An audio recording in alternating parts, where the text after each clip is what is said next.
interesantes. Hay más que son variantes, cada uno es de su padre y su madre, eso es cierto. Pero bueno, pues como el tiempo es limitado, pues hemos cogido estos que son un poco los más sorprendentes. Ahora llegamos al final de los cifradores de bloques con el Advanced Encryption Standard, o el más conocido como AES, que es el algoritmo que a partir del diciembre de 2000, del año 2000 sustituye como algoritmo de cifrado estándar para las relaciones con la Administración norteamericana de los Estados Unidos. ¿De acuerdo?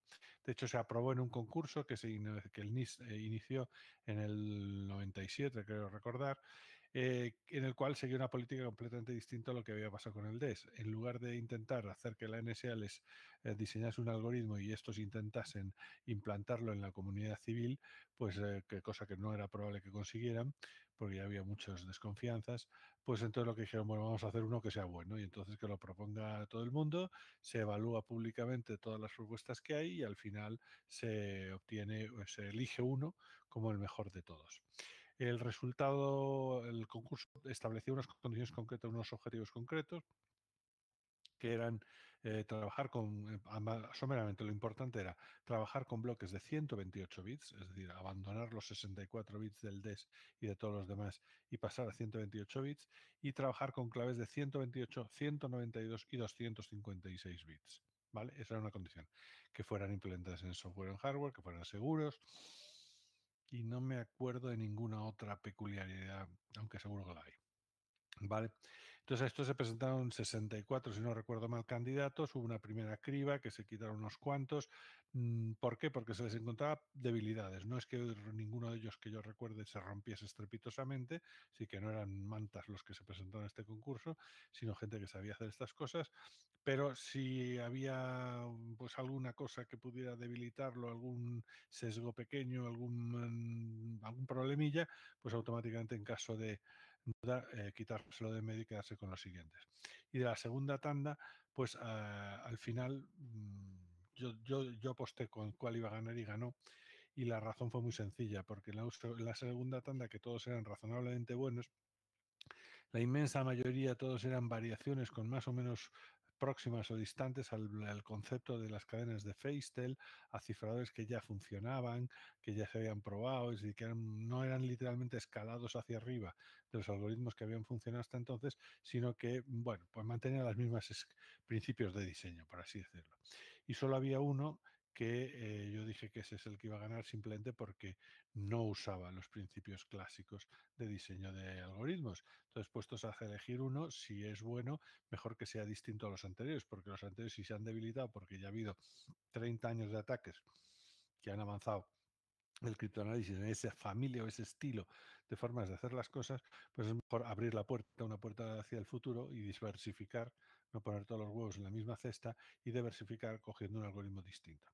El ganador fue una familia de funciones que se llama Ringdial, propuestas por estos dos chavales que tenéis ahí, que ahora ya no son tan chavales, esa es la pinta que tenían entonces, el John Diamond y el Vincent Richtman, de la Universidad de Lovaina.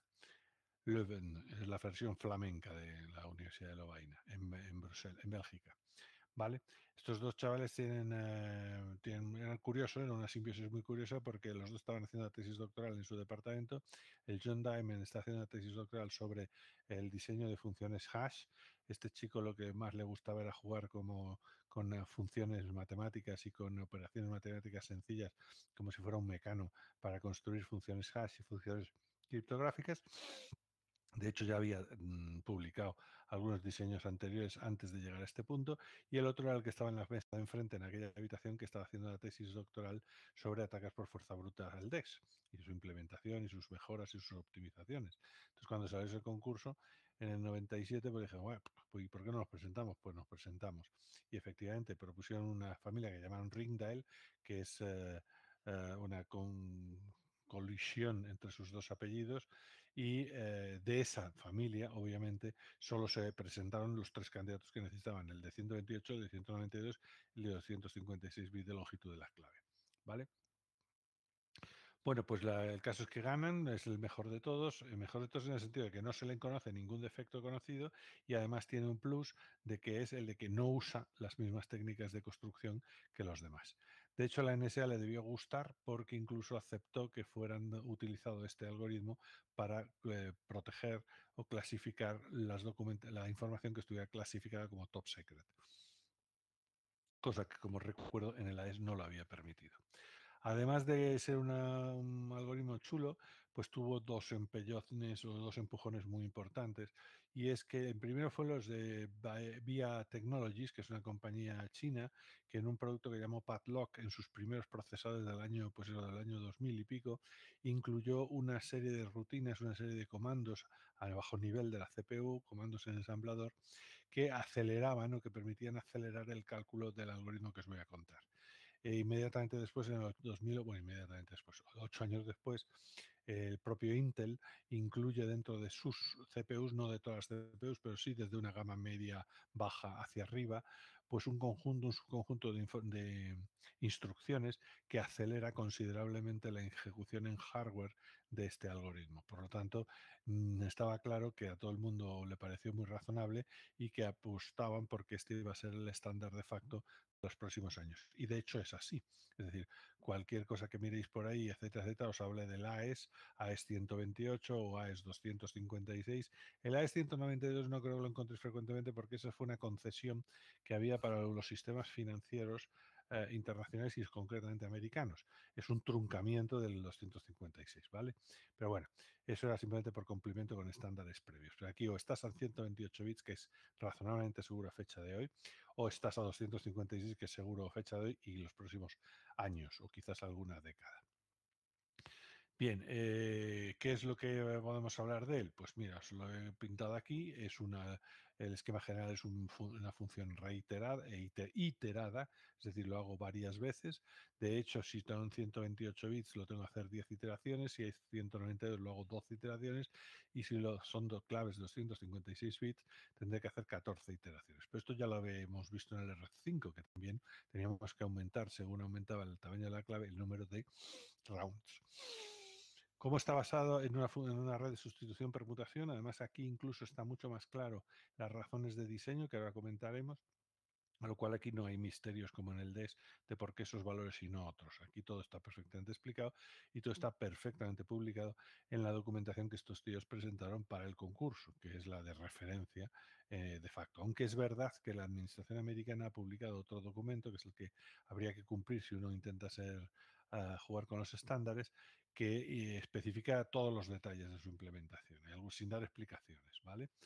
Si queremos las explicaciones hay que irse al documento original e incluso alguna review que se ha hecho posteriormente. Los he pintado los estos en colorines, no porque tenga un ataque así de cromático, sino para que veáis que en el fondo son distintas etapas o distintas fases las que se tienen que cumplir. Por ejemplo, en el round vemos que hay 4 colores distintos porque hay 4 fases distintas que tienen que repetirse cada una de las veces.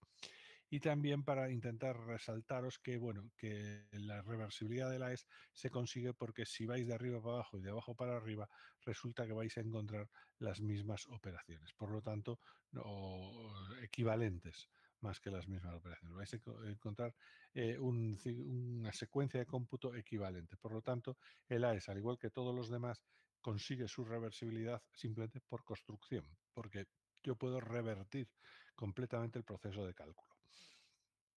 El estado interno del AES vamos a ver, el estado interno, os dije que era aquel conjunto de datos o parámetros que necesitamos conocer fijos para poder calcular la función. Bueno, pues en el AES el estado interno son el propio bloque de entrada. ¿De acuerdo? Hay una serie de parámetros que son públicos, ahora lo veremos, y ya está.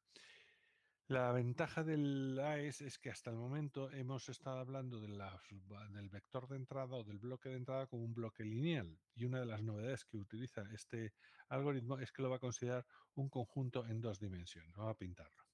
En lugar de pintar los 16 bytes que corresponden a los 128 del bloque de entrada, él los considera como 16 bytes colocados en una matriz de 4x4. ¿Vale? Es decir, que ya tenemos 2 dimensiones, no tenemos un byte y el antecesor y el posterior, sino que tenemos antecesor, posterior, el de arriba y el de abajo. Tenemos una estructura ya bidimensional frente a lo que era habitual, que eran los sistemas monodimensionales. Entonces hay 4 operaciones Y estas 4 operaciones se repiten secuencialmente todas las iteraciones que haga falta hasta conseguir el cifrado o, si lo hacemos al revés, el descifrado. Vamos a echar un vistazo. La primera operación se llama subbyte. Subbytes consiste en que yo tengo mi estado interno, que son estos 16 bytes que pinta aquí en estas 4x4, esta matriz de 4x4, y lo que hago es simplemente coger cada byte y utilizarlo para consultar una tabla de sustitución que he llamado S, y el resultado que dé esa sustitución, pum, lo pongo en su lugar. Es decir, que lo primero que hago es una sustitución monoalfabética determinada por esta matriz de aquí que tenéis, que es perfectamente pública y conocida, ¿vale? Es decir, que no es nada raro. El cómo se construyó esta matriz, sí está justificado. Es decir, aquí esta matriz es la que mayor dispersión puede producir, o mejor dicho, produce de todas las posibles permutaciones de 256 elementos. Daos cuenta que aquí tengo 256 valores de entrada, a lo cual tendrá que asignarme uno de esos 256 posibles valores de salida. Y que tengo 256 factorial formas de construir esta matriz. Bueno, pues elige la matriz de tal manera que la dispersión lateral sea lo más posible, lo más grande posible entre las disponibles, ¿de acuerdo? Entonces te lo explican, te dicen, vamos a elegir esta porque dentro del byte vamos a poder hacer el mayor número de cambios. Vamos a ver, el objetivo es parecerse lo más posible a una asignación al azar. Pues eso es exactamente lo que intentaron al elegir o construir esta matriz. Una vez que hemos hecho la operación de subbytes, la vamos a la shift rows. Shift rows es el nombre que se le da porque consiste en lo siguiente. Consideremos esta una matriz cuadrada y lo que vamos a hacer es desplazar a la izquierda una posición las filas. La primera la dejamos como está, la segunda la desplazamos a la izquierda una posición, circularmente obviamente, la tercera 2 posiciones y la cuarta 3 posiciones. Entonces, con eso que conseguimos reordenar la posición de la matriz y con ello destruir cualquier posible correlación, o no destruir, pero lo que hacemos es mezclar, embarullar cualquier posible correlación vertical que hubiese. ¿De acuerdo? Es decir, si por ejemplo, por alguna razón estos bytes de aquí en vertical en la primera columna estuvieran relacionados de alguna manera, cuando entran los datos, pues resulta que aquí los va a desmenuzar y los va a distribuir homogéneamente entre las 4 celdas que tenemos. Va a dejar la suya, va a cambiar una posición aquí y otra aquí. Por lo tanto, la va a dispersar en la estructura de 4 bytes, ¿vale? La tercera razón es que digo, bueno, pues yo todavía tengo que dispersar más y viene la tercera opción que es Mix Columns. Mix Columns lo que hace es coger la matriz en como si fuera una matriz de 4x4, coger las columnas como vectores y multiplicarlas por una matriz para sustituirlas por otro resultado. ¿Vale? Aquí está cogiendo los 4 bytes de golpe y va a producir 4 bytes de golpe. Es decir, que estamos trabajando con una especie de módulo de bloque de 8x4, 32 bits. Y de esos tenemos 4. Bueno, pues también la matriz por la que hay que multiplicar ese vector para dar esta columna también es conocida, es parte del diseño y su justificación también está explicada y es aquella que da una máxima difusión. Si lo que se busca es obtener la difusión perfecta, bueno, pues hay algunas maneras de medir esa difusión y entonces pues hay una cosa que se llama Maximum Distance Separable, que es una propiedad de la matriz que es la que nos interesa si queremos meter un efecto de avalancha lo más intenso posible, ¿vale? Entonces estas tres, si os dais cuenta, las tres primeras operaciones, la de sustitución dentro del byte, la de desorganización o difusión dentro de la columna y después el tratamiento del bloque de la columna per se, pues son operaciones, primero, de movimientos de bits en algunos casos, de bytes, perdón, en algunos casos, y una sustitución o multiplicaciones, que es una especie de lookup table también. ¿Vale? Ninguna de ellas contiene ningún valor secreto y todas ellas están diseñadas para mezclar lo más rápidamente posible los bits del estado interno entre sí. Y por último, de la cuarta elemento está la add round key, que es la que sí introduce en el estado del cifrador la parte secreta, la subclave que vamos a necesitar para poder hacer esto que sea un sistema de cifrado. Bueno, pues la operación no puede ser más sencilla. Coge la subclave que también es de 128 bits y hace XOR byte a byte el estado interno XOR subclave igual a nuevo estado interno y se queda tan ancho. Y esto es lo que se repite 10, 12 o 14 veces, en el cual lo único que está cambiando en el fondo es la clase sub i que está entrando aquí, que en cada momento va a ser diferente. Hay un procedimiento relativamente sencillo, creo que aquí en las transparencias no está, para no follonarlo todo, pero a partir de los 128 bits o de los 192 o de los 256 hay un procedimiento que te va calculando estas keys, estas claves de etapa para las que necesites, 10, 12 o 14 iteraciones. ¿De acuerdo? Es un sistema bastante sencillo, también es rápido porque usa lookup tables y las tablas de difusiones que hemos visto, al cual pues todo es bastante homogéneo y bastante coherente. ¿De acuerdo? ¿Qué pasa qué más decir de este algoritmo? Hombre, que ya os digo, este es completamente distinto porque lo que utiliza es la estructura bidimensional para resolver el problema de cómo mezclar las cosas. Si hay operaciones, por ejemplo, estas que veis aquí, las tres que os he contado, que bueno, pues intentan difundir todo con todo. Si os acordáis cuando hablaba de las transposiciones decía, bueno, si tengo una matriz de 8 por 8, ¿cómo puedo hacerlo mejor? Pues filas, columnas. Lo más chulo, lo que da números más grandes, cuando yo podía acoger mis 64 celdas y hacer 64 factorial formas de moverlo. Ahí es cuando yo me estaba moviendo en un espacio suficientemente grande. Aquí lo está intentando, lo intenta primero dentro del byte, dentro de la fila y después dentro de la columna.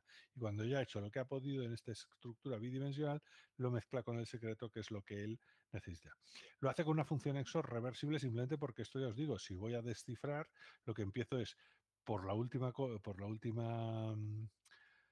la última operación, hago su inversa, la siguiente inversa, la siguiente inversa, la siguiente inversa. Es decir, todas tienen que tener inversas. Es decir, si tú hago shift rows, obviamente cuando estoy descifrando, si los he desplazado a la izquierda, aquí los desplazo a la derecha. Si hago subbytes, como tengo la matriz, lo hago al sentido contrario. Es decir, lo que antes era la salida, ahora se convierte en la entrada y viceversa. El round key cogería la última de las subclaves, el mix columns haría la operación inversa, que también la conozco, el shift row subbytes así tal, hasta que deshiciese, perdón, con la última clave, que sería en este caso la primera de ellas. Vale. ¿Qué deciros? Bueno, pues con esto, como es el que os vais a encontrar en el mundo real, lo importante es primero estar seguros de que lo que estáis implementando es el AES y no otra cosa. Es decir, que hay una cosa que se llaman los test vectors, que son unos valores publicados y ultrapublicados, incluso los que propusieron los fabricantes de este algoritmo, que han sido evaluados de que a tal entrada con tal clave tiene que dar este resultado, ¿vale? Y no es un solo punto, sino son varios, para estar seguros de que no es una mera casualidad. Pero también lo que hay que echar un vistazo cuando uno está haciendo certificaciones y cosas por el estilo, a poder ser, es que el código es realmente el que es. ¿Cómo se tiene que implementar? Bueno, esos son problemas generales de implementación de algoritmos, pero tened muy en cuenta de que la única parte secreta que hay es esta, y por lo tanto la generación de estas subclaves y el uso de estas subclaves es lo que debería estar protegido. Bien, con eso ya os digo, hay más ejemplares de cifradores de bloques, pero no tenemos tiempo en este curso como para entrarnos en sus detalles, que aunque a mí me gustan, vamos, podría hacer que os gustaran a vosotros también. Vamos a irnos al otro extremo. Al otro extremo era el otro bloque, el otro tipo de cifradores que teníamos. Teníamos los cifradores de bloque por una parte y los cifradores de flujo por otra. ¿Vale? Entonces, la característica de los cifradores de flujo es que actuaban sobre la unidad, sobre el símbolo en el que estéis trabajando. Si estáis trabajando en un bit, rápidamente os permite cifrar y descifrar bits. Si trabajáis en grupos de 4 bits, pues rápidamente os da 4 bits con los que cifrar el símbolo que tengáis, o 8 o lo que sea. El diseño de los cifradores de bloques, perdón, los cifradores de flujo, es que la latencia sea mínima, ¿vale? Es decir, que tan pronto vosotros tengáis lo que queréis cifrar o descifrar, podáis hacer la operación de cifrado y de descifrado. El precio que se paga, como os comenté en el momento de empezamos sobre en este bloque, es que tiene una limitada propagación de errores, o de hecho no lo tiene. Es decir, cada byte, cada bit, cada nivel o cada bit individual que se cifra independientemente de los demás. Cogiendo esto último con cuidado. Es decir, lo que es el cifrado y descifrado es independiente de los demás. Otra cosa es cómo se genera la secuencia cifrante y qué dependencias tiene esta, ¿vale? Estos cifradores de flujo son fueron sobre todo muy importantes hace los años 50. ¿Por qué? Por ejemplo, esta foto que tenéis aquí, esto es del Romulus, es el nombre en código del producto este, que eran cifradores, que esto está en un barco de la Armada norteamericana, en la cual utilizaban estos trastos para cifrar las comunicaciones por radio. Era lo que se llama secrafonía, es decir, consiste en coger tu señal analógica, que es la voz del tío Tillo que está hablando, y mezclarla, meterle ruido, un ruido calculado por vosotros, por vuestros cifradores de flujo, de manera que al mezclarlo lo que se transmite sea incomprensible y que la forma de reconstruirlo sea tan compleja que el enemigo no pueda hacerlo. Bueno, pues los que fabricaban eran esa secuencia calculada de ruido, eran estos trastos que veis aquí, que tenéis, aquí hay 6 por 6, 12. 12. Estos trastos parecían, chupaban 4.000 vatios cada uno, lo mismo que un horno de cocina, y lo único que hacían era con estas piecitas que veis aquí, montar o de establecer o implementar lo que se llama un cifrador de flujo. ¿De acuerdo? Como veis, estamos en una época anterior a los transistores. Esto que veis aquí son válvulas termoiónicas y todo lo demás obviamente son componentes discretos bien grandotes ellos. La única, fijaros, por aquella época lo único que era ultramoderno era el hecho de que no estuvieran cableados con cable, sino que estuvieran soldados en una placa. Es decir, lo que en aquel momento se estaba inventando eran los circuitos impresos. Bueno, ¿qué pasa con estos trastos? Pues que son cifradores ideales para el cifrado instantáneo con latencia cero, y todos ellos se caracterizan por intentar emular el cifrado Burnham. ¿De acuerdo? Acordaros del cifrado Burnham. ¿En qué consistía? Primero, era el único que, si bien hecho o bien utilizado, es irrompible, es decir, no se le puede romper o descubrir la clave. Segundo, la clave fuese tan larga como el mensaje que queremos cifrar. Segundo, que la clave fuera secreta, aleatoria y uniformemente distribuida entre todos los posibles valores. Y tercero, y muy importante, que esa clave y ningún trozo de esa clave se vuelva a utilizar nunca. ¿Vale? Si cumplíamos esas tres condiciones, podíamos ir a dormir muy tranquilos. De acuerdo, bueno, pues eso es lo que está haciendo. Estas máquinas lo que pretenden, igual que la M209 que os comenté en su momento, es generar secuencias aleatorias suficientemente deprisa como para, por ejemplo, la secrafonía, como para estar interfiriendo y cifrando una señal analógica en el orden, pues, de los decenas de kilohercios. ¿Cómo es la estructura de esencial de un cifrador de flujo? Hay esta es la versión más general, que se llaman cifradores sincrónicos. ¿Sincrónicos por qué? Porque van a operar de tal manera que si tú alineas correctamente el criptograma o el mensaje en claro con la secuencia cifrante, el proceso es reversible y te da lo que hayas metido antes, es decir, el mensaje en claro si estás descifrando o el criptograma correcto si estás cifrando. Sin embargo, si por alguna santa razón que vosotros rápidamente deduciréis se produce un desalineamiento de uno con otro, entonces lo que os va a salir es absolutamente nada. ¿Vale? Y eso es una ventaja. Bueno, pues estos cifrados sincrónicos tienen los siguientes elementos, y esto ha caído en el examen para más de uno en la última convocatoria. Los elementos son, para empezar, este sigma que está pintado de azul es lo que llamamos estado interno. No me pongáis estado inicial, que es lo que pone todo el mundo, aunque se lo he perdonado a casi todo el mundo. No es el estado inicial. Otra cosa es que el estado interno tenga que tener un valor inicial, pero lo que es el estado interno del cifrador. ¿Vale? Junto a ese estado interno, que tendrá el tamaño en bits que corresponda en cada caso, o tendrá la estructura que corresponda en cada caso, existe una función f que llamamos función de siguiente estado.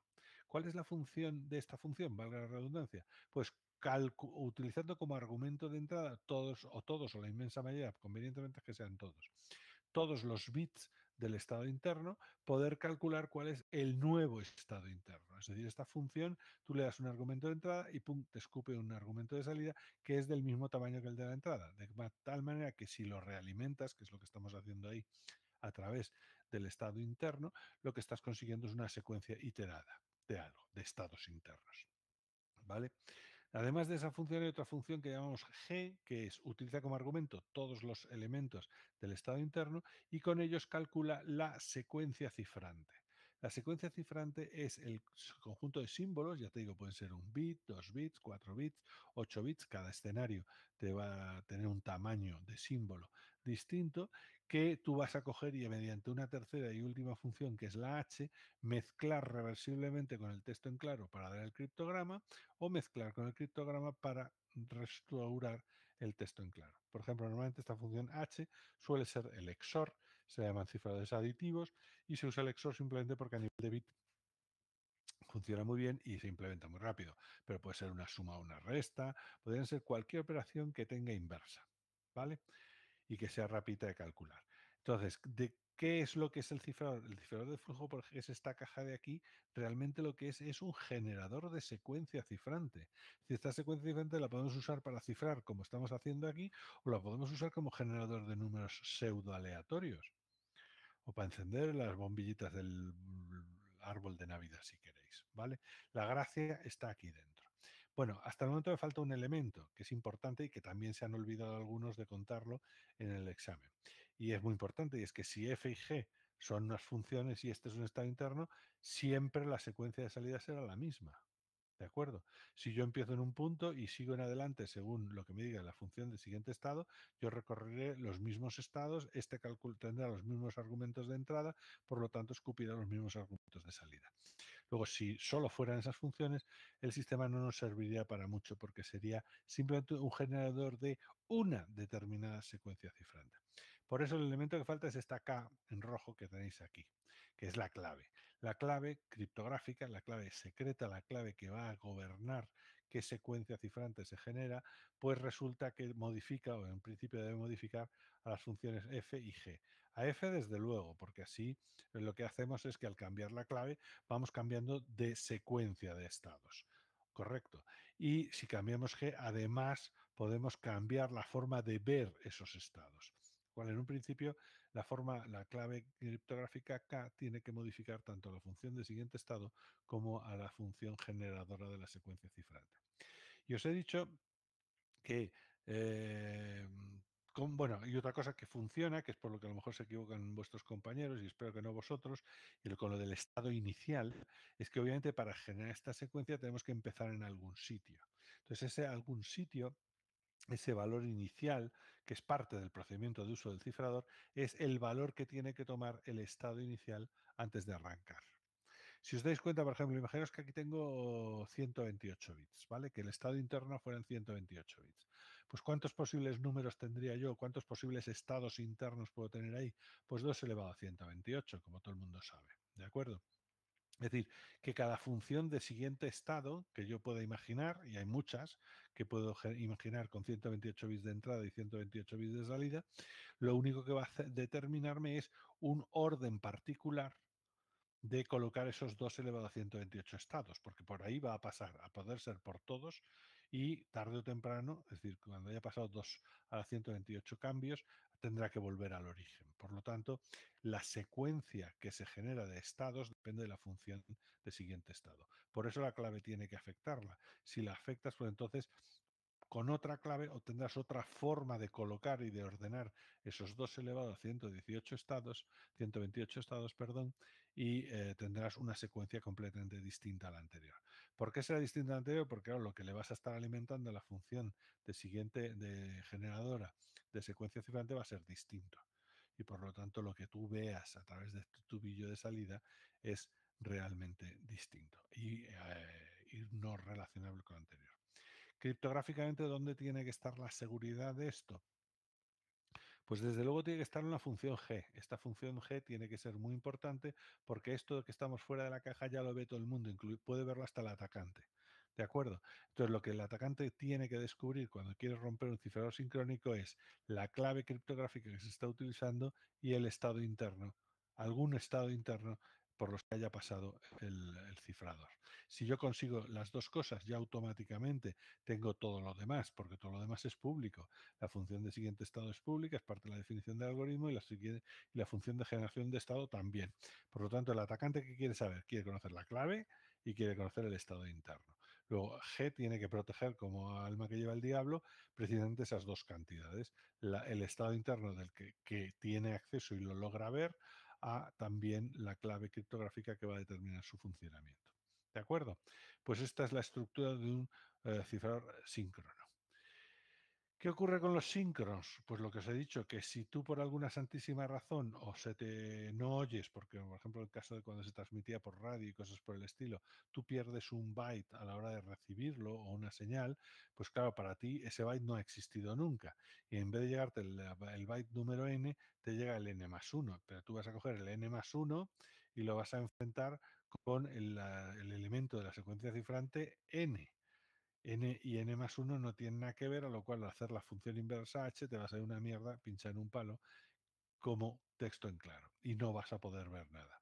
Resulta que eso no volverá a corregirse nunca hasta que por otro error compensatorio, pues resulte que tú creas haber oído una cosa que no has visto nada y avances en una posición en la secuencia cifrante. Entonces, milagro de los milagros, a partir de ese momento tu criptograma se podrá descifrar.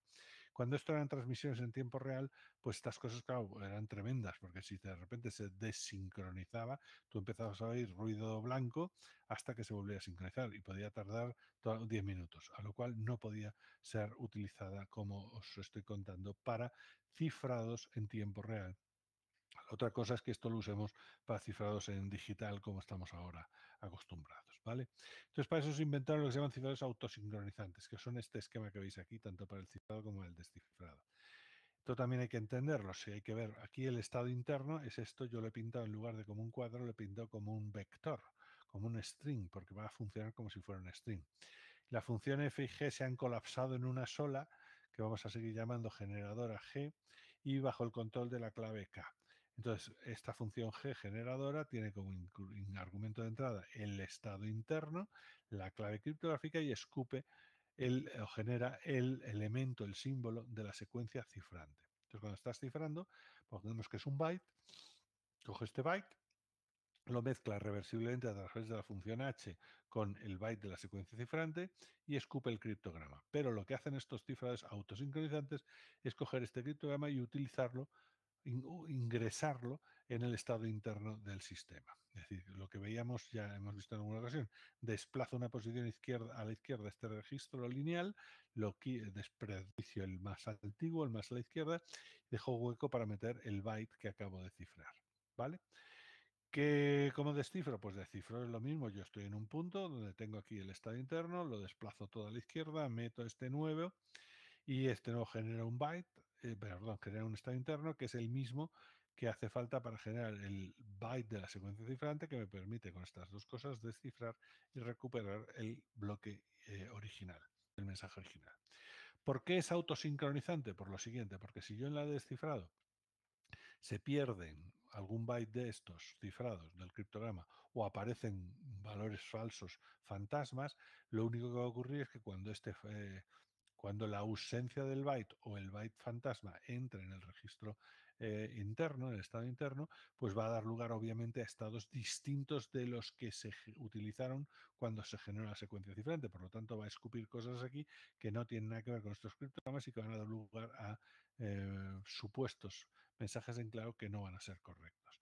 Pero si os dais cuenta, ese error va a ir propagándose a través del estado interno hasta que sale del estado interno. En cuanto sale del estado interno, ya todos los criptogramas son los correctos, por lo tanto la entrada de esta función es la correcta y la secuencia que genera aquí fuera es la correcta. Por lo tanto, por ejemplo, la propagación de errores en un cifrador autosincronizante es igual al número de criptogramas que hay en su estado interno. Es decir, si estos son bytes y estos son 8 bytes, por ejemplo, pues si tú cometes un error, aparece o desaparece un byte del criptograma, eso se propaga durante 8 posiciones siguientes. Porque si las 8 posiciones siguientes sí son correctas, entonces en ese proceso de 8 saltitos vamos a volver a un estado que sí es el que teníamos originalmente, se va a generar el mismo valor de la secuencia cifrante y por lo tanto de ahí en adelante va a descifrar correctamente. Claro, cuando esto está haciendo en milisegundos y es una voz analógica o una señal analógica, pues si vais a oír como chaspurreos y cortes así, golpes de sonido, pero que se superan y que vuelves a oírlo el mensaje detrás de él. ¿De acuerdo? Sin embargo, eso cuando los sistemas eran el modelo sincronizante, donde ¿qué diferencia hay entre estos y estos? Pues si os preguntan en el examen o os pregunta alguien interesado, es que aquí la generación de la secuencia cifrante es absolutamente independiente de la operación de cifrado y descifrado que estemos haciendo, mientras que en los autosincronizantes la generación de la secuencia cifrante, es decir, lo que sale de esta función G, sí depende de lo que estemos haciendo, ¿vale? Entonces, aquí sí hay dependencia, es decir, cada byte que se cifra aquí depende de los 8 criptogramas anteriores, por ejemplo, ¿vale? Si los 8 vuelven a estar bien, el sistema vuelve a estar mal. Bien, si alguno de esos 8 no es correcto, entonces el sistema no va a funcionar y no va a descifrar nada correctamente. ¿De acuerdo? Entonces, diferencia entre uno y otro, razón de por qué sus comportamientos son distintos, porque en este no, la generación de la secuencia cifrante no depende o no tiene nada que ver con cómo se está utilizando y en este sí tiene que ver con cómo se está utilizando. ¿Vale? Otra de las razones por las que estos sistemas generadores de flujo tuvieron mucha fama en los años 50 es porque es el único periodo en la criptografía, diría yo, en el cual las matemáticas entraron de lleno. Para eso hay que entender ellos, vamos, en los años 50 encontraron un juguete muy útil que se llama registro de desplazamiento. Vamos a ver, supongo que sepáis lo que es un biestable. Un biestable es una unidad hardware, normalmente. Los de Teleco supongo que me entenderán mejor, aunque no hay ninguno presente. Pues es un biestable, es un conjunto de puertas lógicas configuradas de tal manera de que eso que tengo allí puede estar solo en dos estados, en cero o en uno. Los voy a llamar cero y uno. En el fondo son dos estados eléctricos, o está con el voltaje de arriba o está a cero. ¿Vale? Con la peculiaridad de que tiene una entrada, una salida y una señal de reloj. Y entonces los biestables están diseñados de manera que cuando se produce la señal de reloj, o bien cuando sube o bien cuando baja, esto lo que hace es adoptar el estado de lo que haya a la entrada. Si está un cero se pondrá cero, si está uno se pondrá uno. Y a partir de ese momento, independientemente de lo que haya en la entrada, pues va a mostrar en su salida cuál es su estado interno, cero o uno. ¿De acuerdo? Entonces, alguien preguntó, ¿qué pasa si yo cojo y como si fuera un tren, cojo y enlazo entradas con salidas, entradas con salidas, entradas con salidas de varios registros biestables, de varios sistemas o unidades biestables? Pues se produce un fenómeno muy curioso y es que si yo uno todos esos biestables con una misma señal de reloj, cuando yo le doy la señal de reloj, que es el más extremo a la izquierda, va a coger lo que haya en la entrada, pero es que este segundo va a coger lo que esté a la salida del primero, el tercero lo que esté a la salida del segundo, y así sucesivamente todos a la señal de reloj van a adoptar el estado de su predecesor. ¿Vale? Es decir, con eso globalmente conseguimos que cuando se ha terminado la señal de reloj o se ha completado la señal de reloj, lo que tenemos en esa ristra de biestables es lo mismo que antes, pero desplazada una posición a la derecha. ¿Vale? Decir, bueno, ¿y esto para qué sirve? Bueno, pues lo inventaron para conversiones serie paralelo, paralelo serie. Es decir, esto en informática no sé, pero en booleana es muy importante. Si yo cojo y lo que tengo es un bus de 16 líneas y cojo esas líneas, las utilizo como entradas en una determinada configuración de estos, un latch, es decir, cuando yo instalo esas 16 líneas en estos biestables y cuando ya están instaladas, cojo y le doy 16 señales de reloj, esta flecha está mal puesta, debería estar saliendo de aquí. Bueno, pues lo que hago es escupir por una línea los 16 estados de ese bus de 16 pistas. Y lo contrario, si yo por aquí meto una secuencia de 16 posibles estados sincronizados con las señales de reloj, lo que va a hacer es que cada uno de ellos va entrando en su posición y cuando hayamos dado 16 señales de reloj, resulta que tendrá en paralelo lo que eran 16 señales en serie. Luego, para la conversión serie y paralelo, estos artefactos eran absolutamente imprescindibles. Bien, pero hubo una cosa que ocurre mucho en teleco, en electrónica, y es cuando tú a un amplificador o a un sistema como estos que tiene un cierto delay en el tiempo, lo realimentas. ¿Qué significa realimentarlo? Significa que, por ejemplo, si hago lo que estaba diciendo antes, yo tengo aquí 16 biestables, le doy 16 señales de reloj y al final todos se ponen a cero. ¿De acuerdo? Porque no había ninguna señal, todos se ponen a uno, porque aquí había un uno. ¿De acuerdo? Entonces eso no tiene gracia. Entonces alguien dijo, ¿qué pasa si yo cojo la entrada, digo, la salida de este artefacto, de esta cadena de biestables, de este registro de desplazamiento y la enchufo a la entrada? Bueno, pues cuando tú un amplificador o cualquier cosa la realimentas la entrada con la salida, lo que estás generando es un oscilador. Vosotros habréis sufrido, como todo hijo de vecino, al caso típico de un sistema con micrófono, que de repente alguien está hablando y entonces pega un berrido, aquello que le fastidia los tímpanos a todos los presentes. Eso es lo que se llama acoplamiento Larsen. Y lo que ha ocurrido es que en la señal del amplificador a través de los altavoces ha sido tan intensa que ha entrado en el micrófono, y eso lo que ha conseguido es que se amplifique y se está ciclando alrededor del este y genera la frecuencia propia. Además es dependiente de dónde está y de la acústica del local y de las propiedades del micrófono y de los altavoces, que es un buen método de profiling acústico, pero es profundamente desagradable, porque lo que tienes es una frecuencia audible e incluso de alta frecuencia, y sobre todo que a todo trapo, porque el amplificador se vuelve loco. Bueno, no se vuelve loco, es decir, que amplifica lo que ya ha amplificado. Entonces, la intensidad es máxima la que vais a obtener. Pues en un registro de desplazamiento ocurre lo mismo. Resulta que cuando tú realimentas la entrada con la salida, pues lo que obtienes es un sistema cíclico, un sistema periódico de alguna manera. De hecho, lo lógico no es solo, por eso lo del linear feedback que viene aquí, la idea no es solo coger y realimentarlo con la salida, que eso siempre va a ocurrir, sino incluso dejar que algunos estados intermedios participen en el cálculo de esa realimentación. De hecho, lo que más se hace, podría ser de otra manera, es usar el XOR, es decir, hacer una realimentación lineal. La realimentación, ¿qué significa? Que la entrada de este registro de desplazamiento va a depender linealmente, desde luego, de la salida y de alguno de los estados intermedios. Bueno, pues cuáles son los que participan en esta realimentación son lo que se llama el polinomio de conexión. El polinomio de conexión establece simplemente cuáles son las celdas, las salidas de las celdas de este registro de desplazamiento que se utilizan, se suman, se hace el XOR en este caso, para calcular la entrada. Cuando tú tienes montado esto, lo que haces es le das unos valores iniciales a estos registros de desplazamiento, perdón, al registro de desplazamiento, a estos biestables, y a partir de ese momento empiezas a darle señales de reloj. Entonces esto empieza a funcionar como si fuera un oscilador, es decir, va pasando por distintos estados, se va calculando distintos valores 0 y 1 a esta entrada, se van a desplazar linealmente y van a estar continuamente dando vueltas así, y lo que yo voy a obtener por aquí, a la salida, es una secuencia que, dependiendo de las propiedades que tenga este polinomio de conexión, es decir, quienes participen en la realimentación, tendrá unas propiedades u otras. Claro, daos cuenta que esto hecho en válvulas termoiónicas o desde luego en transistores o con la tecnología actual, esto puede ir a toda leche. Es decir, esto es simplemente la velocidad de reloj. Imaginad que tenéis un trasto vosotros ahí de unos 3 GHz zumbando. Es decir, que yo podría hacer en muy poco silicio y con muy poco coste secuencias de registros de desplazamiento suficientemente largos con un polinomio adecuadamente y dándole caña a gigahercios por segundo. ¿Vale?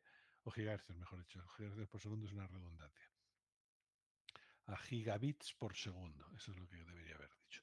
Bueno, pues toda la gracia va a depender de este polinomio.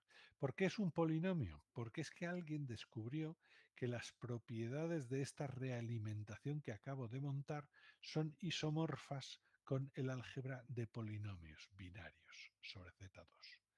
¿Por qué es eso así? Pura chiripa.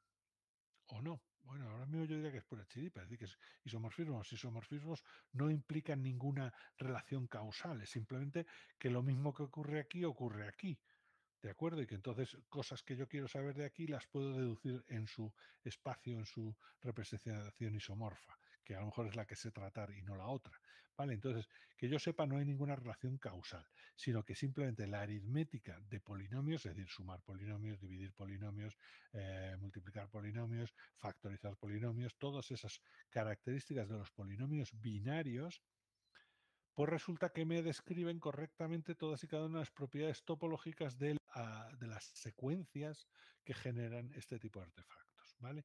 Digo polinomio binario porque esto es un 1, esto es un C sub 1, que puede ser un 0 o 1, este es un C sub 2, 0 o 1, este es un C sub L, 0 o 1, y X o vale 0 o vale 1. ¿De acuerdo? Así que estamos hablando de polinomios en Z2, pero como todos los polinomios del mundo se pueden sumar, restar, multiplicar, dividir, etcétera, etcétera. Bueno, pues de toda esa álgebra, que además es una álgebra relativamente sencilla de entender y en los años 50, pues un tal Gollum, creo que sé, o es el Señor de los Anillos, ya no me acuerdo. Gollum, creo que es el del libro, que trata la aritmética esta, entonces se da cuenta de que, bueno, que es relativamente sencilla y que encuentra cosas muy interesantes. Primero, ¿qué necesitamos saber? Que dependiendo de cómo sea ese polinomio de conexión, así van a ser las propiedades de la secuencia que genera. ¿Pero la secuencia de qué? Bueno, yo tengo, por ejemplo, un LFSR de estos de L biestables. Yo tengo L cosas que pueden estar a 0 o 1. ¿Cuántos estados posibles pueden tener L cosas con ceros y unos? Pues 2 elevado a L. Vale, pero hay un estado que no me sirve para nada, que es el de todo ceros. ¿Por qué? Porque si yo aquí pongo todo ceros, por mucho que le dé señales de reloj, por mucho que el polinomio sea como sea, todo va a ser cero y por lo tanto va a ser siempre cero. Entonces hay un punto fijo que no conviene tocar, que es el cero, porque es un punto fijo. El cero siempre conduce a cero y esto se empana. Bien, por lo tanto yo tengo 2 a la L menos 1 posibles estados iniciales. Imaginaos que yo tengo un registro de desplazamiento de 1024 biestables, ¿vale? Pues esos 1024 biestables pueden representar 2 elevado a 1024 menos 1 estados distintos.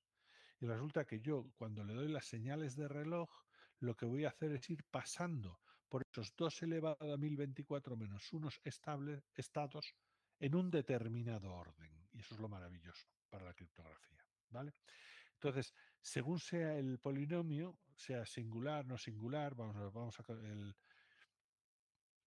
a tratar solo los no singulares, es decir, los que el orden mayor es igual a 1, es decir, que la salida siempre es parte de la realimentación, ¿vale? Pues según sea el polinomio vamos a tener dos casos. En general vamos a tener polinomios irreducibles y polinomios primitivos. Los polinomios primitivos son en el álgebra de polinomios lo que son los números primos a los números naturales o números enteros. Es decir, son números que no son divisibles más que por sí mismos y por la unidad. Pues un polinomio primitivo es aquel polinomio que no puede ser factorizado en productos de polinomios más pequeñitos. Mientras que un polinomio irreducible es aquel que se divide, que sí es factorizable, pero por factores de este estilo, ¿vale? Es decir, por monomios 1 más x elevado a algo. Entonces, si el polinomio es divisible por ese tipo de factores, es irreducible, y si el polinomio no es divisible, es un polinomio primitivo que nos interesa. Todos aquellos que sean factorizables con otro tipo de valores, que es decir, que no sean irreducibles, realmente no nos interesa para lo que estamos ocupados, ¿vale? Entonces, necesitamos que sean irreducibles o primitivos, mejor que mejor. ¿Por qué? Porque si yo cojo y lo que tengo es un polinomio irreducible, el comportamiento de todo el conjunto de estados que yo obtengo cuando le doy las señales de reloj es el siguiente. Eso lo he intentado pintar aquí, pero a ver si os lo explico para que os quede claro.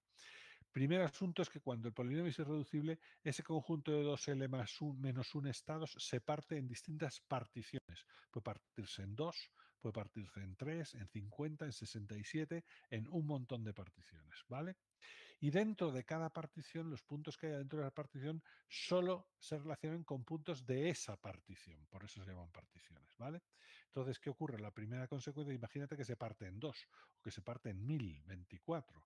Pues entonces ya cuando tú eliges un punto de partida, tú ya te vas a meter en esa provincia local y solo te vas a relacionar con los puntitos que haya en esa provincia local, no con todos los que podrías relacionarte. Es decir, que tu espacio de puntos se ve reducido a los puntos que haya en tu partición.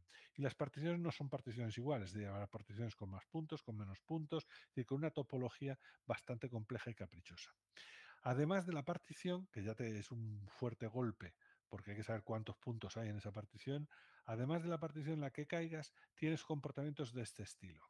Tienes lo que se llaman variedades aperiódicas relacionadas con variedades periódicas. Eso sí, hay una de estos artefactos dentro de cada partición. Dentro de cada partición, los puntos solo pueden estar agrupados en dos tipos: aperiódicos o grupos periódicos. ¿Qué significa periódicos? Si de repente tú empiezas por uno de esos puntos aperiódicos, al dar las señales de reloj vas a ir saltando por otros puntos también aperiódicos, vas a recorrer una secuencia aperiódica y en algún momento, tú sin darte cuenta en ese momento, vas a caer y entrar en la variedad periódica. Y claro, cuando ya has caído en la variedad periódica, tú te quedas atrapado en esta variedad periódica. Si tú empiezas a dar vueltas, como si fueran los indios, alrededor de este círculo. ¿Vale? Entonces, desde el punto de vista de la secuencia que ha tenido, la secuencia tiene una parte aperiódica de una determinada longitud y de repente acaba siempre muriendo en una variedad periódica. ¿Vale?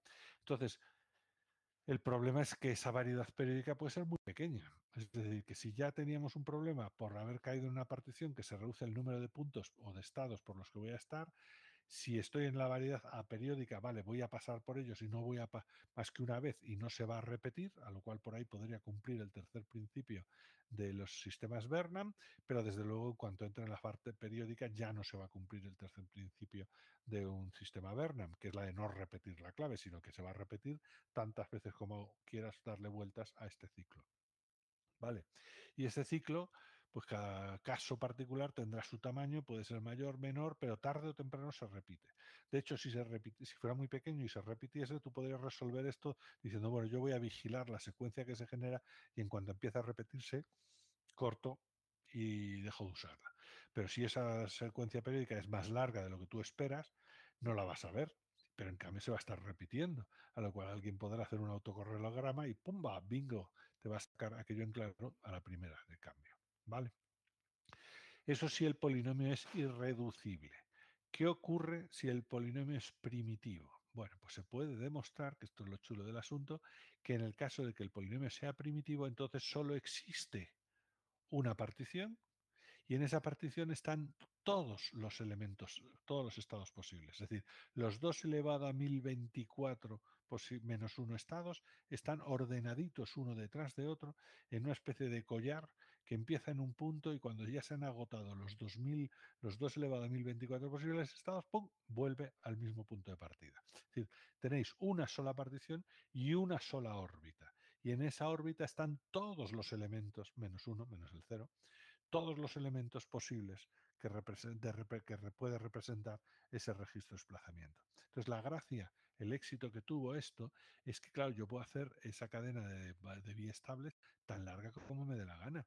Si estamos hablando, por ejemplo, el ejemplo que os he dicho, 1024, estamos hablando de 2 elevado a 1024 estados. Es decir, va a pasar de esos estados. ¿Cuál es un estado? Un estado es el conjunto de 120, de 1024 bits.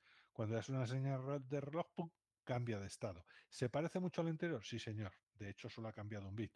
¿Vale? Los otros se han desplazado hacia la izquierda. Pero es un estado distinto. Si le das otro señal, clic, se desplaza a otro lado y es otro estado distinto. Bueno, pues la curva que va a determinar por qué estados vas a ir pasando está determinada por ese polinomio primitivo. Cada polinomio primitivo genera su propia secuencia. Cada polinomio primitivo genera su propia secuencia. Si quiero cambiar de secuencia, tendré que cambiar de polinomio primitivo. ¿Vale? Bien, vamos a suponer que eso ha quedado claro.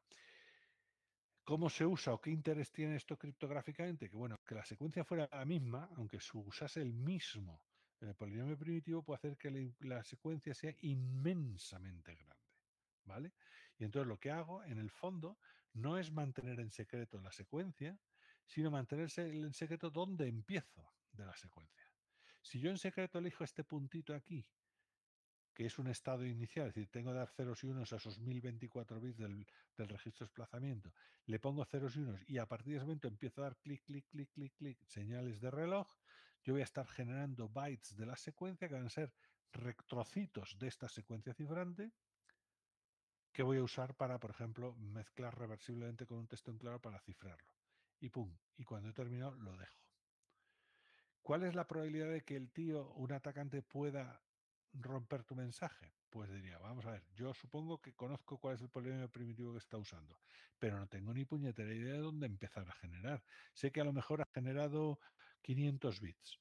Sí, sí, pero ¿dónde empiezo? Tengo 2 elevado a 1024 posiciones para intentarlo. Es decir, que la seguridad emana del hecho de que no sepan en qué punto de esta secuencia cifrante ha empezado a generar la secuencia. Que no conozcan el estado inicial del registro de desplazamiento. Aunque conociesen, por ejemplo, la función de siguiente estado es este polinomio. Vamos a ver, es que antes he contado esto porque en el fondo esto es el sistema general. Aquí, el sigma este que tenéis aquí, que es el estado interno, en mi caso, en el de los registros de desplazamiento, son el registro de desplazamiento, es decir, los L biestables uno detrás de otro. Y la función de siguiente estado es la función de realimentación, que puede tomar varios bits de entrada para determinar si aquí pongo un 1 o pongo un 0, porque este estado peculiarmente solo te deja cambiar un bit cada vez. Pero lo mismo, y tengo una señal de reloj que es la que va generando. ¿Cuál es la función de salida? Aquí la función de salida es la identidad, ni siquiera te da directamente lo que sale por aquí. O valdría por cualquiera de los intermedios, ¿eh? Es decir, hay casos después que se usan en otro sitio, pero te va cualquier paso de esta cadena podría actuar como salida y la función de salida es 0. Vamos, es 0 no, es la identidad, es decir, que si es un 0 aquí, pues sale un 0, si es un 1 aquí, sale un 1. ¿Vale? Entonces veamos un ejemplo pequeñito para que os hagáis la idea. Por ejemplo, yo tengo un cifrador, puede ser un cifrador de flujo que tenga 4 estados, estos que veis aquí, biestables. ¿Cuánto me da esto? Pues 2 a la 4 menos 1, es decir, 2 a la 16 menos 1. Aquí puedo escribir 15 estados distintos de 0 en estas 4. Voy a empezar en la posición 1, 0, 0, 0. Voy a hacer incluso la salida de este polinomio es la entrada del polinomio. Es decir, que para lo que os decía antes, yo la salida puedo coger casi desde cualquier lugar. Y el polinomio de realimentación va a ser el más sencillo de los posibles, es coger la salida más extrema y la menos extrema. Hago el XOR y según haya esto, pum, así calculo la entrada y de paso el bit de salida. Bueno, pues si hacéis esto, empezáis en 0, 1, en 1, 0, 0, 0, el siguiente va a ser 0, 0, 1, el siguiente va a ser 0, 0, 1, 1, el siguiente va a ser 0, 0, perdón, 0, 1, 1, 1, y así sucesivamente iréis recorriendo estas cositas que están pintadas en verde en esta secuencia. Y está pintada así para que veáis que es que la secuencia es única. Si está pintado hasta el punto que se repite. Es decir, que ese polinomio, esa forma de conectar la entrada y la salida, genera esta secuencia y no otra. Y de hecho, cuando le doy señales de reloj, clic, clac, clic, clac, clic, clac, lo que hago es repetir esa secuencia. Esa secuencia, ¿qué longitud tiene? 15. ¿Por qué tiene 15? Porque, coño, todos los estados, los dos L a la menos 1, que puede dar de un registro de desplazamiento de 4 bits, es 15. Si esto fuera 1024, pues esa secuencia podría ser una secuencia binaria de 2 elevado a 1024 bits, que sería una cantidad enorme. Incluso también para que veáis cómo se puede, qué es lo que tenemos entre manos. Si yo, por ejemplo, veo la representación hexadecimal o binaria del estado interno, yo empiezo en el estado 8, salto al 1, del 1 al 3, del 3 al 7, del 7 al 15, al 14, etcétera, etcétera. Daos cuenta que aquí tenemos el 1, el 2 aquí abajo, el 3 aquí, el 4, el 5, el 6, el 7, el 8, el 9, el 10, el 11, el 12, el 13, el 14 y el 15. Resulta que un polinomio de estos lo que está implementando es una particular permutación de todos los posibles estados del sistema. Es decir, aquí este polinomio, este de aquí que tenéis aquí, que está aquí arriba, el x4, x3, 1, que se calcula por esta ecuación de diferencias, que es como se implementa, pero en el fondo el polinomio es este y las propiedades algebraicas son las de este polinomio, lo que está haciendo es implementar una permutación de los 2 elevado a 1024 posibles estados. Nada más que una. Así que si queréis cambiar de secuencia, tendréis que cambiar de permutación e inventaros otra y encontrar otro polinomio primitivo que simplemente esa permutación. ¿De acuerdo?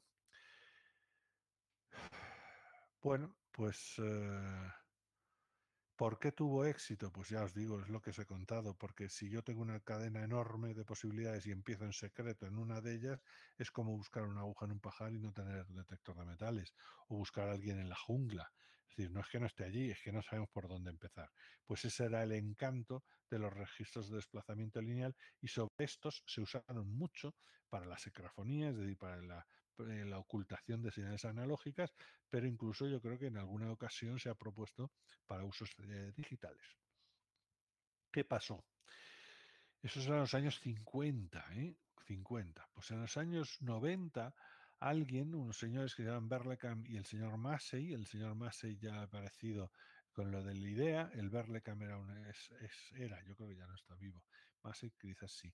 El señor Berlekamp era un estudiante, un profesor de probabilidad y de estadística. Se plantearon un problema muy común. Si yo te doy una secuencia de ceros y unos, y yo quiero ver si esa secuencia de unos puede ser o no generada por una secuencia aleatoria uniformemente distribuida, la pregunta es cómo lo sé, es decir, cómo distingo entre secuencias binarias para saber si son aleatorias o no lo son. Entonces, eso es lo que ellos definen con el concepto de complejidad lineal.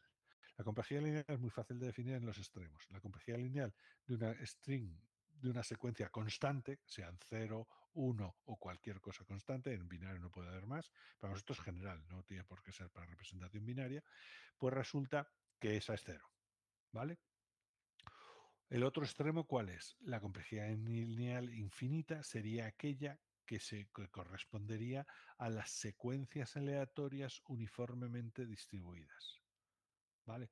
Si la secuencia no se repite nunca, todos los estados son igualmente probables y tú lo único que haces es sacar secuencia, sacar secuencia, sacar secuencia, que nunca se va a repetir, entonces eso es lo que tú estás queriendo identificar y eso le corresponde a la complejidad lineal infinita.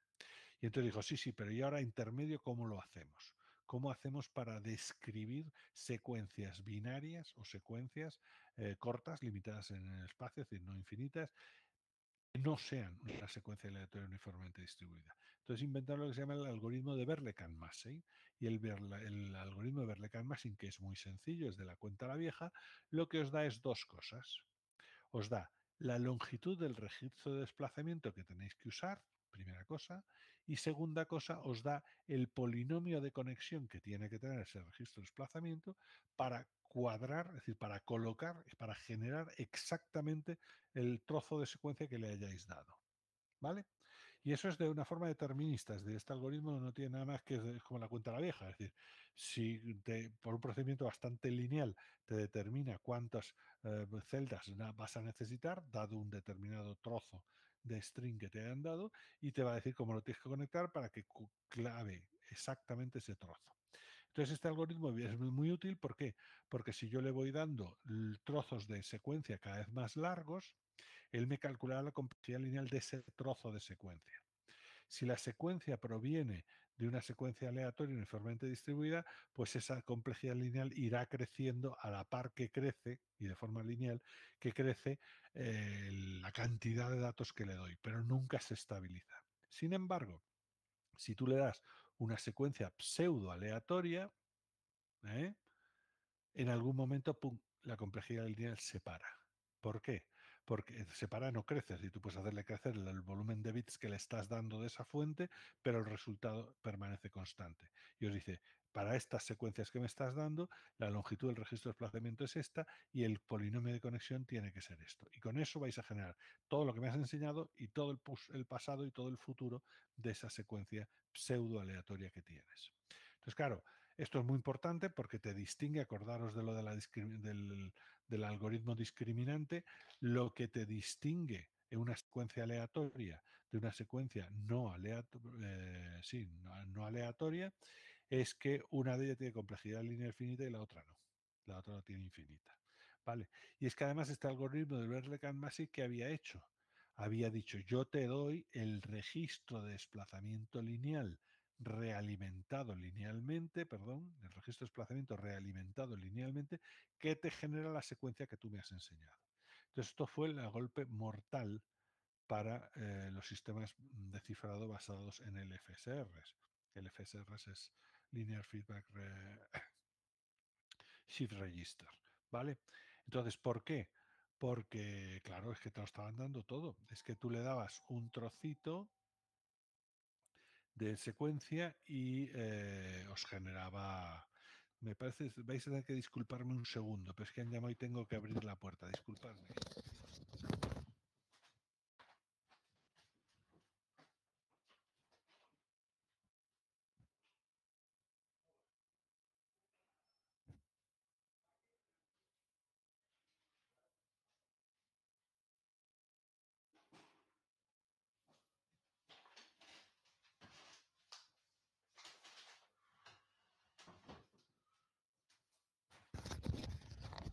Disculpadme, pero ya estoy aquí otra vez, que esto de la conciliación es más complicado de lo que parece.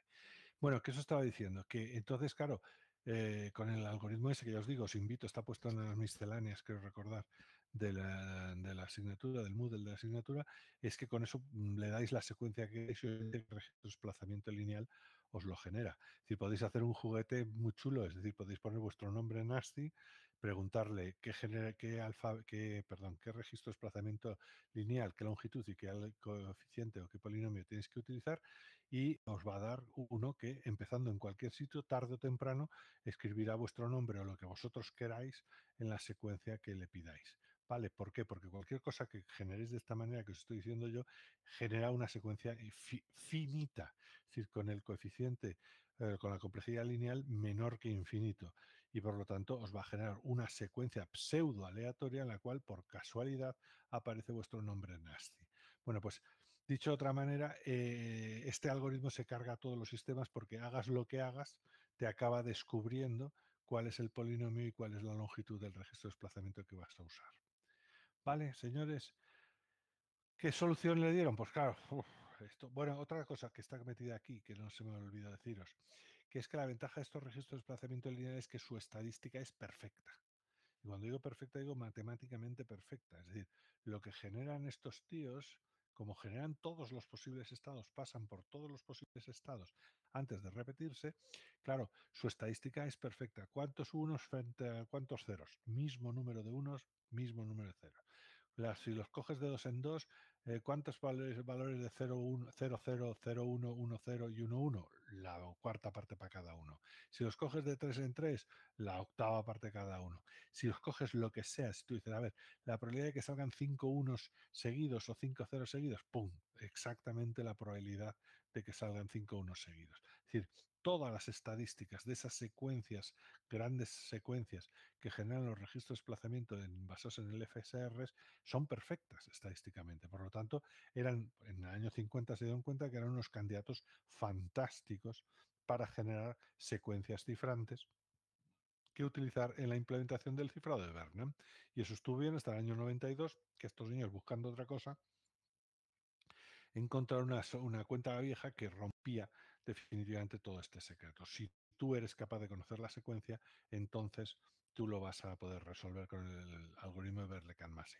Y como sé que no vais a mirarlo, os adelanto que la razón de que funcione también el algoritmo de Berlekamp-Massey es que su aproximación, la de los registros de desplazamiento, es lineal en el fondo.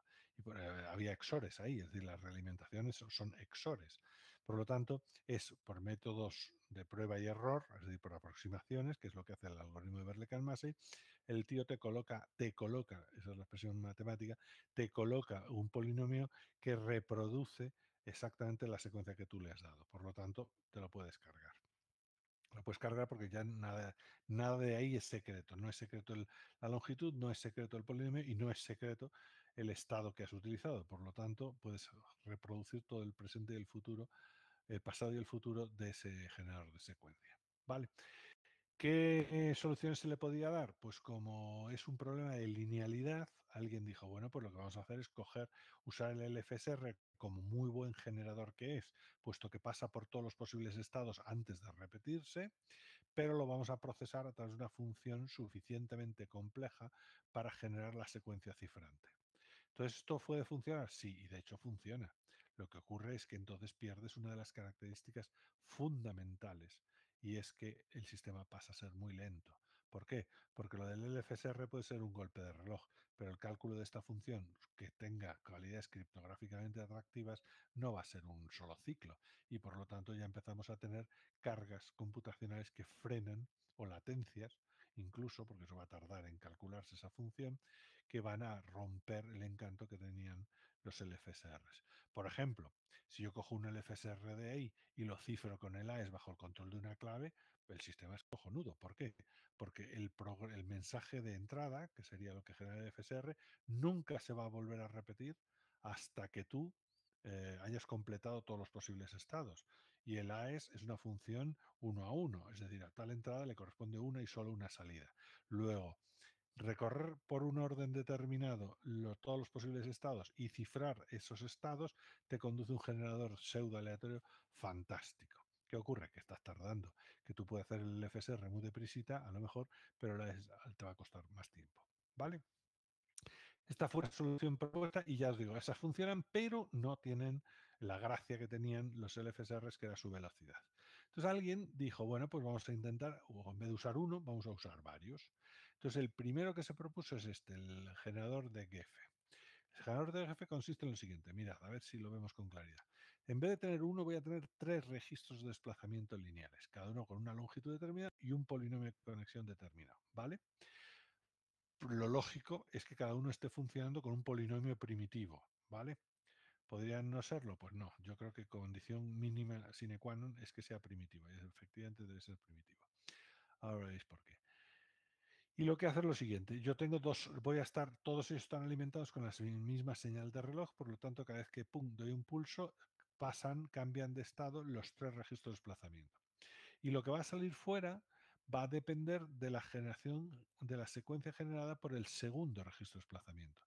Si esto es un 1, entonces por aquí tendrás un 1 y el estado que haya aquí, que es el del LFSR1, pum, sale de la salida y se escupe fuera. Si es un 0, bueno, es un 1 y sale ese y no sale otro, porque si esto es un 1, este inversor hace que esto sea un 0 y entonces esta puerta AND está bloqueada y esto simplemente está 0. Lo que salga aquí XOR con 0 es lo que salga de aquí, ¿vale?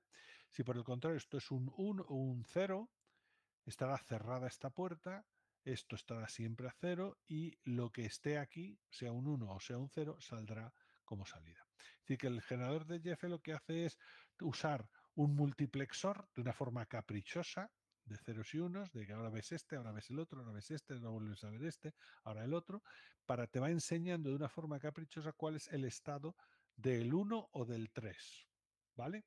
Pero nunca de los dos a la vez, por supuesto. Y entonces esa gracia, pues bueno, pues sí, te hace el sistema un poquito más complicado, porque aquí ya el algoritmo de Berle-Karmasey no funciona. ¿Por qué? Pues porque este sistema ya no es lineal, ya estoy generando 2 secuencias, las estoy mezclando de forma reversible bajo el control de una tercera secuencia que se comporta como si fuera aleatoria y uniformemente distribuida. ¿Vale? Como si, todo esto es como si, puesto que no, ninguno de estos orígenes es aleatorio, todos son artefactos, pero bueno, se comportan como si.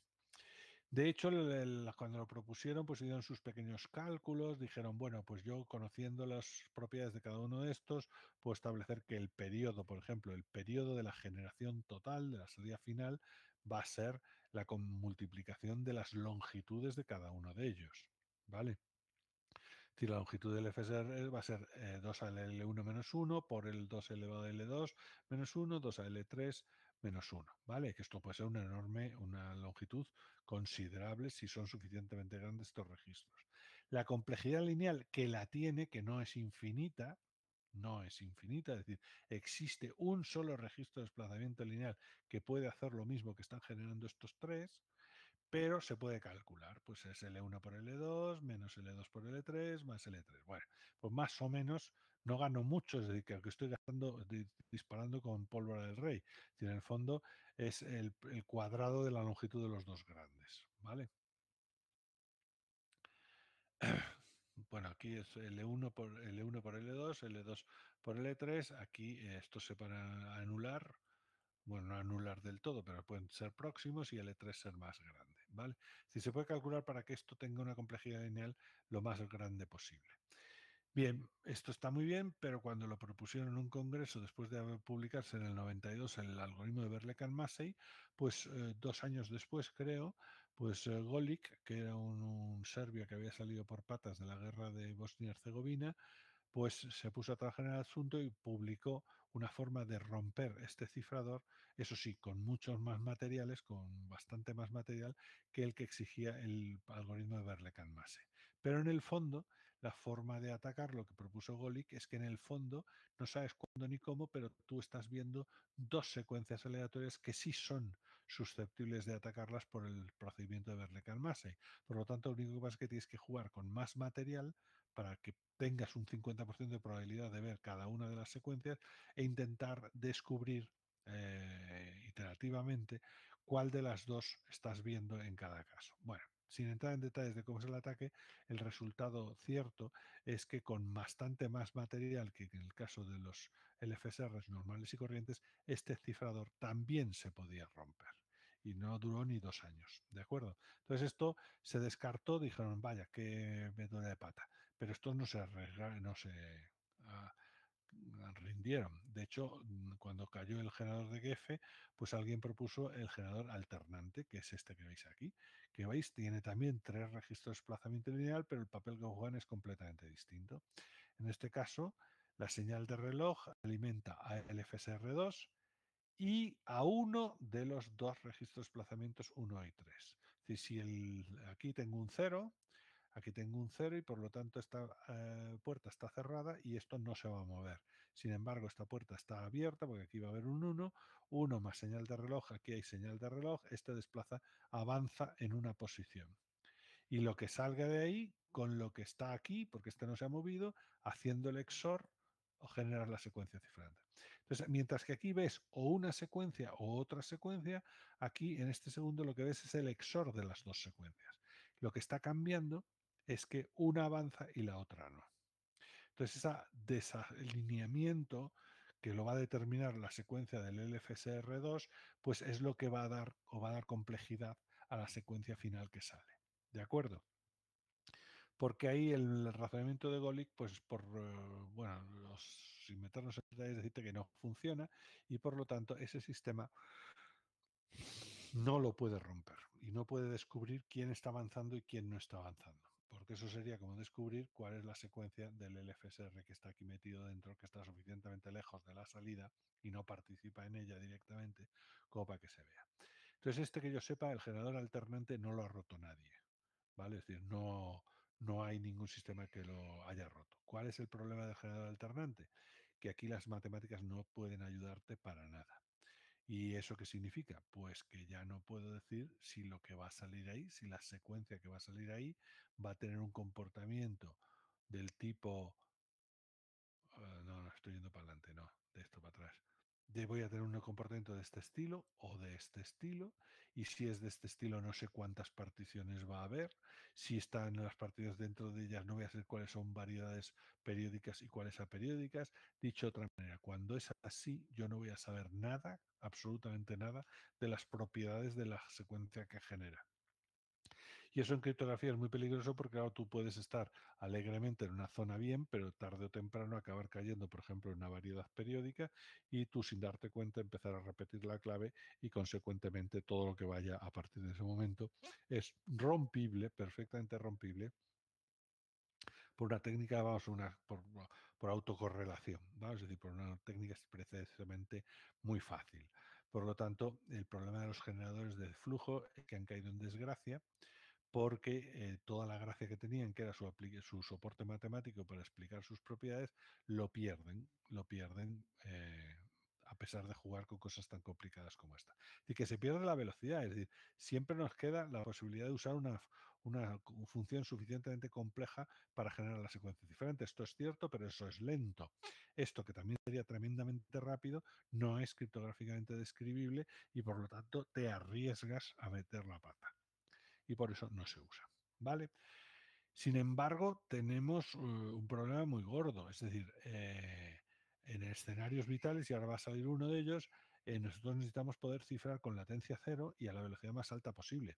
Por ejemplo, no sé si sabéis cuánto van las velocidades de transmisión en fibras ópticas, pero lo normalito es de 183 gigabits por segundo por color.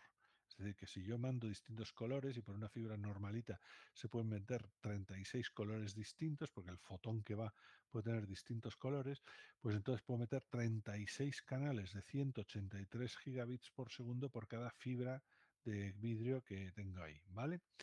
Hay experimentos más cortos porque están pensándolos usar para otras cosas, como por ejemplo la comunicación dentro de circuitos de silicio grandes, en los cuales van a 400 gigabits por segundo. Entonces alguien pensó, porque la herencia histórica sí nos lleva a pensarlo, que, bueno, y estaría chulo que hubiera un cifrador de línea, es decir, un cifrador que tú lo pones en cobre o lo metes en la fibra óptica y él cifra y otro descifra, como era el sueño original de las máquinas Enigma y en los teletipos. Bueno, claro, hoy el teletipo, las fibras esas chupan, pues eso, 183 gigabits por segundo y no hay ningún algoritmo que sea implementable, ni siquiera en hardware, que te pueda dar esas velocidades. ¿Por qué? Porque imagínate, acordaos del Blowfish. El Blowfish decía que necesitaba 16 ciclos de reloj por cada byte que cifraba. Así que podéis decir, 16 partido por 8 son a 2 ciclos por bit. Bueno, pues entonces para 183 gigabits por segundo, tú tendrías que implementar algo que fuera al doble, a casi a 400 gigabits por segundo en eso. Y que yo os recuerdo que vuestro ordenador va a 3, algo gigabits por segundo o gigahercios. ¿De acuerdo? Por lo tanto, movernos en una electrónica de 400 gigahercios es simplemente poco probable. Desde el punto de vista criptográfico, porque además de ser rápido, tiene que ser suficientemente compleja como para que aquello no lo descifre nadie, porque no, el atacante siempre puede coger, interceptar el canal, grabarlo y con todo el tiempo del mundo ver qué es lo que había allí. ¿Vale? Es decir, que la velocidad, la premura, solo va en contra de los defensores, no de los atacantes. Los atacantes siempre pueden grabar y siempre pueden trabajar en diferido. Un ejemplo de ellos es el GSM. El GSM lo conocéis todos porque sois esclavos de los teléfonos móviles. El GSM es una iniciativa muy antigua, de los años 80, que era el sistema de telefonía móvil europeo y que se presentaba como alternativa a un sistema de telefonía móvil previo que había sido... Se me ha caído esto, que había sido propuesto por los americanos, ¿vale? La diferencia del GSM y de los americanos es que lo de los americanos era un walkie-talkie en el fondo. Es decir, en el fondo era un sistema de radio en abierto, puramente analógica, que permitía comunicarte con una estación. Esa estación te convertía en llamada telefónica y automáticamente tenías el famoso teléfono móvil de 1986, que era una batería pesada de narices y un teléfono de los de colgar en la pared, ¿vale? Entonces los europeos dijeron que esto de los teléfonos móviles mola y que ellos también tenían que hacer su sistema y ya pensaron un poquito más en el futuro y dijeron, hombre, no, vamos a hacerlo digital, vamos a hacer la misma estructura de red de celdillas, porque eso es lo económico, pero vamos a hacer que el enlace entre el teléfono móvil en la oreja del usuario y la celda en la que esté conectado sea digital. Y sea digital ya tenemos la posibilidad de hacerlo digital de cifrarlo. Y entonces hubo una contienda importante sobre cómo cifrar ese enlace. Os recuerdo que los enlaces están cifrados entre el teléfono móvil y la antena de la celda en la que está. El resto de transmisión a través de la red telefónica va en claro. Así que no os creáis que por usar el móvil no os va a oír la policía. Creo que os oye porque la policía tiene órdenes que permite abrirles a ellos el enlace sobre la red telefónica. Es decir, no hace falta ni siquiera que os intercepten el teléfono móvil.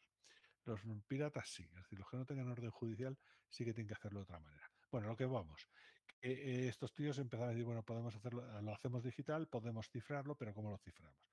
Y había dos corrientes. Una corriente, esto todo en el 87 y por supuesto era secreto, lo que os voy a contar. Ahora ya no lo es, porque hay historiadores del GSM. Os decían, hay dos posibilidades, hacerlo muy bien, muy bien, muy bien, al cual metemos un sistema de cifrado rápido, eficaz, bonito, seguro y que no se salte un gitano, a lo cual nadie va a poder interceptar las comunicaciones por radio, o bien lo hacemos un poco flojito, para que parezca que hemos cifrado, pero no hagámoslo tan bien como para no poderlo romper. Los alemanes, por ejemplo, están a favor del modelo de hacerlo bien y rompible, y en cambio los franceses y los ingleses eran más partidarios de, bueno, no, no lo haga demasiado seguro, no vaya a ser que no lo podamos interceptar, ¿vale? Y lo malo es que al final triunfó el modelo continental, es decir, los que querían que el sistema no fuera suficientemente seguro. Y de hecho, en el año 87 se acuerda el estándar GSM y en el GSM hay un sistema que se llama el A5.1. El A5 es la suite de criptográfica del GSM y el algoritmo 1 es el procedimiento de cifrado que se va a usar para proteger las tramas. Ahí eran tramas de 114 bits en cada dirección, es decir, 228 bits en cada dirección emitido con una frecuencia suficientemente alta para que tú en el fondo tú no oyes ninguna discontinuidad porque está en milisegundos, lo cual tu percepción acústica no permite ver que eso va en trocitos y te dando sino que él lo digitaliza, lo paquetiza, lo manda, lo cifra, lo descifra, lo vuelve a paquetizar para generártelo y ponértelo en el oído, etcétera, etcétera. Entonces tú no te enteras de nada por la frecuencia a la que lo hace. Pero en el fondo lo que está mandando son bits, ceros y unos. Y para protegerlos propusieron usar un sistema de registros de desplazamiento para cifrar esa matriz. De hecho, está aquí dibujado en pequeñito. Si lo veis, son tres registros de desplazamiento distintos. Se ven los polinomios de conexión de cada uno de ellos. Si los sumáis todos, veis que tenéis 64 celdas. Así que en vez de hacer un registro de desplazamiento de 64 celdas, han preferido hacer 3 de distintos tamaños con distintos polinomios primitivos en cada uno de sus tamaños. Y las señales de reloj, bueno, pues aquí tiene alguna peculiaridad. Son las mismas para los tres, pero las salidas y las realimentaciones se hacen en puntos intermedios. Pero bueno, da lo mismo. Al final son 3 generadores de secuencia y un XOR a la salida que os va a generar la secuencia cifrante. Y esto es lo que se hará el XOR con el mensaje que quieres cifrar o con el criptograma que se quiere descifrar. Bueno, pues se quedaron tan contentos los de GSM con todos los secretos del mundo, pero ya en 1994, es decir, 7 años después, ya empezaron a publicarse indicaciones de que esto no era seguro. Y de hecho no era seguro porque alguien había logrado encontrar el modo de romper esas conexiones, es decir, grabar la comunicación entre el teléfono móvil y la celda y con un poquito de esfuerzo encontrar cómo romper la componente cifrante y por lo tanto recuperar el texto en claro, que en el fondo era pues una versión comprimida y digitalizada de la voz de los que estaban hablando en ese momento. Pero no solo la voz, es que en ese momento se puso de moda y ahora mismo es el no va más utilizarlo el GSM para datos. Datos que en aquella época eran los SMS, pero después han venido todas las conectividad de Internet y por lo tanto empezó siendo la banca por SMS, ahora ya la banca es por HTTP. Perdonad, te sirve para autenticarte como usuario. De hecho, ahora mismo es un gravísimo error esto de la doble factor, porque si pierdes el móvil no te dejan entrar en ningún sitio. ¿Por qué? Porque como todo consiste en volverte a mandar a tu teléfono móvil una secuencia de varios números de identificación o números y letras, pues si tú has perdido el móvil o lo tienes sin batería o lo tienes en el fondo del océano, pues tú no te puedes autenticar. Y si quieres restaurar tu acceso, lo tienes que hacer por canales fuera de los digitales y te va a costar días y paseos a sedes que a lo mejor ni siquiera están físicamente en tu localidad. ¿Vale? ¿Y eso por qué? Pues porque la gente es así de bruta, es decir, que inventa un sistema y todo el mundo pone los huevos en el mismo sistema, en el teléfono móvil. Pues los sistemas de cifrado del teléfono móvil no eran seguros en el año 87, ahora el A5/1 o cualquiera de las suite A5 ya están descatalogados y hace muchos años que no se usan, pero lo que sí os puedo decir es que todas las alternativas que han ido sustituyendo a los cifradores de la telefonía móvil se han roto. Es decir, que estamos a 3 generaciones o no sé cuántas generaciones de cuando, esto es la GSM2, creo recordar, estamos en la G5, en la quinta generación, pues ya llevamos 3 generaciones de separación con lo que os estoy contando. Pero esas 3 generaciones, los algoritmos que han sustituido a este que digo yo, la 5/1, y que nos cuento, pues bueno, esto es un curso de introducción, todos esos se les han encontrado dificultades y con mayor o menor éxito se han roto. Por lo tanto, cuidadito, confiaros con que las transmisiones desde vuestro teléfono móvil a la antena de la celda, pero el resto estaba en abierto, va en abierto, pero bajo el control de Telefónica o de la operadora telefónica de turno, pues no fiéis, porque vamos, eso no tiene confidencialidad ninguna. Aquí en esta transparencia, bueno, os da detalles, os cuenta lo de eso, pues cada 4,6 milisegundos se transmiten 114 bits en cada dirección, este algoritmo tiene 64 bits porque son 64 celdas, el número de paquete, de que eso se le reserva un número secuencial de 22 bits, a lo cual ya se los va restando de aquí. Resulta que curioso y nadie ha explicado por qué 10 de estos bits, según estándar, tienen que estar a cero, a lo cual si restas 22 y 10, pues os quedan 54 bits de clave. Y 54 bits de clave ya entonces era poca. Es decir, ya podrías montar sistemas de ataque con claves precalculadas o incluso simplemente posterior, y cogías la secuencia, la atacabas y la descifrabas algunos segundos, horas o segundos o minutos después. De hecho, lo que no supieron calcular en ese momento era el furor que hubo por los juegos en Internet. Mejor dicho, los juegos no eran por Internet en ese momento, sino los juegos con componente gráfica. Y los diseñadores de hardware se pusieron a desarrollar CPUs específicamente diseñadas para acelerar el proceso de cálculo de una escena o de un display. Entonces, ¿qué ocurre? Que las GPUs, las General Processor Units o Graphical Processor Units, GPUs, pues son unas máquinas con capacidad de computación limitada, pero son esencialmente muy vectoriales. Y todo lo que sea muy vectorial en criptoanálisis está muy bien, porque tú no sabes qué clave es, por lo tanto pones a cuantos más puedas a trabajar en paralelo. Bueno, pues con la aparición de las GPUs y además usadas con precios para que la gente la pudiera comprar y jugar a matar marcianitos o matarse entre ellos, pues empezó a aparecer en el mercado un montón de materiales que se podían usar como ordenadores especializados en paralelo para hacer muchas cosas en criptoanálisis.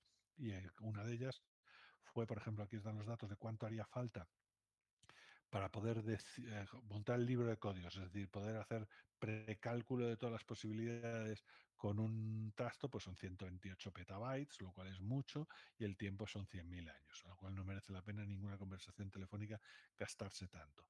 Pero en cambio se pudieron desarrollar otra forma, que no son 128 petabytes, sino una técnica intermedia que se llama Rainbow Tables, las tablas arcoíris, que son muy bonitas y muy útiles, que te permiten precalcular, guardar mucho menos información que esos 128 petabytes. De hecho, ahora mismo con un giga o con un giga o es un tera. No, yo creo que era un tera. Con un tera haces lo mismo que hacías antes con 128 petabytes y con las CUDAs, es decir, mejor dicho, con las GPUs programadas en CUDA o FPGAs que han sacado posteriormente, etcétera, etcétera, pues logran calcular todo lo que hace falta para romper un cifrado a 5 a 1 en 3 meses de cálculo de 80 placas de estas. Por lo tanto, le valían en su momento, pues ahora no sé cuánto valdrán, pues 100 euros. Pues pone 8.000 euros de máquina y 3 meses de luz.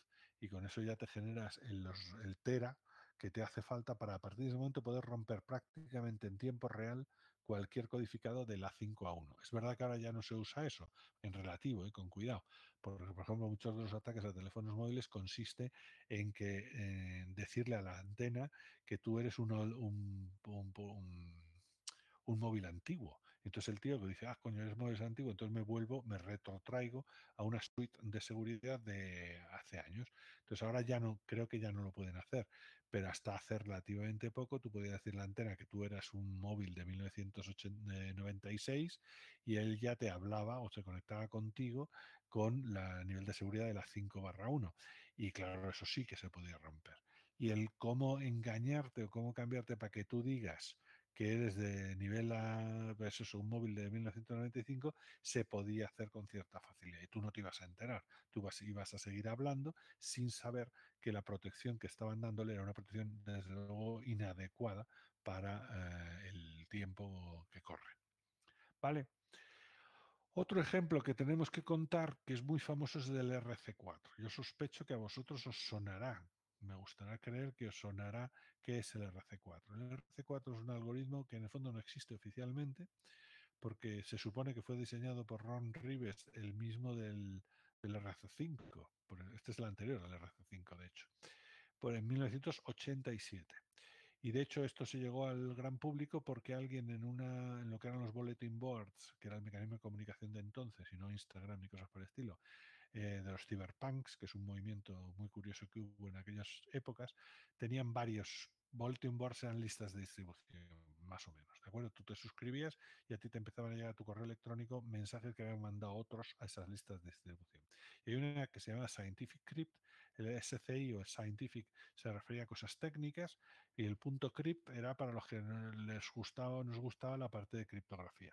Entonces tú estabas allí suscrito y cada día te llegaban un montón. En vez de tanto spam y tanto alargador de pene que te llega ahora, pues te llegaban cosas un poquito más interesantes. Entonces de repente alguien soltó dice, mira qué código más curioso. Y entonces soltó un código muy pequeñito en C que alguien dijo, bueno, ¿y esto qué es? Pues parece un cifrador. Empezaron a darle vuelta, empezaron la conversación que debe estar registrada en algún sitio, que tendría ya valor histórico. Y alguien dijo, cuidado, no os fiéis porque sí tiene pinta de ser un cifrador, es muy sencillito, pero a lo mejor esto es un cancamacola, es decir, que no, que mucha apariencia, pero en el fondo no hay ninguna resistencia. Entonces hubo un chaval, en aquel momento era chaval, que era Peter Goodman, que estaba haciendo la tesis doctoral en Australia, él es australiano, y entonces él dijo que por sus condiciones o obligaciones de trabajo, él sí había podido auditar un algoritmo como ese que se acaba de publicar y que sí que era un algoritmo serio de un tal Ron Rivers, y lo llamaron RC4. Y entonces el RC4 Rives no ha reconocido públicamente jamás que él haya diseñado ese algoritmo. El dueño que pagó por ese algoritmo tampoco ha dicho ni mu, es decir, mejor no comment, pero desde entonces tenemos un cifrador que era extremadamente rápido y sencillote para ser implementado en software. Tanto es así que se utilizó en un montón de cosas. La primera de ellas es proteger deprisa y corriendo las conexiones wifi, que en aquel momento estaban empezando a inventarse o a resolver cómo conectarlos. Y después también se incluyó en las comunicaciones SSL o TLS actualmente para proteger o cifrar los paquetes que se intercambian en el protocolo HTTP.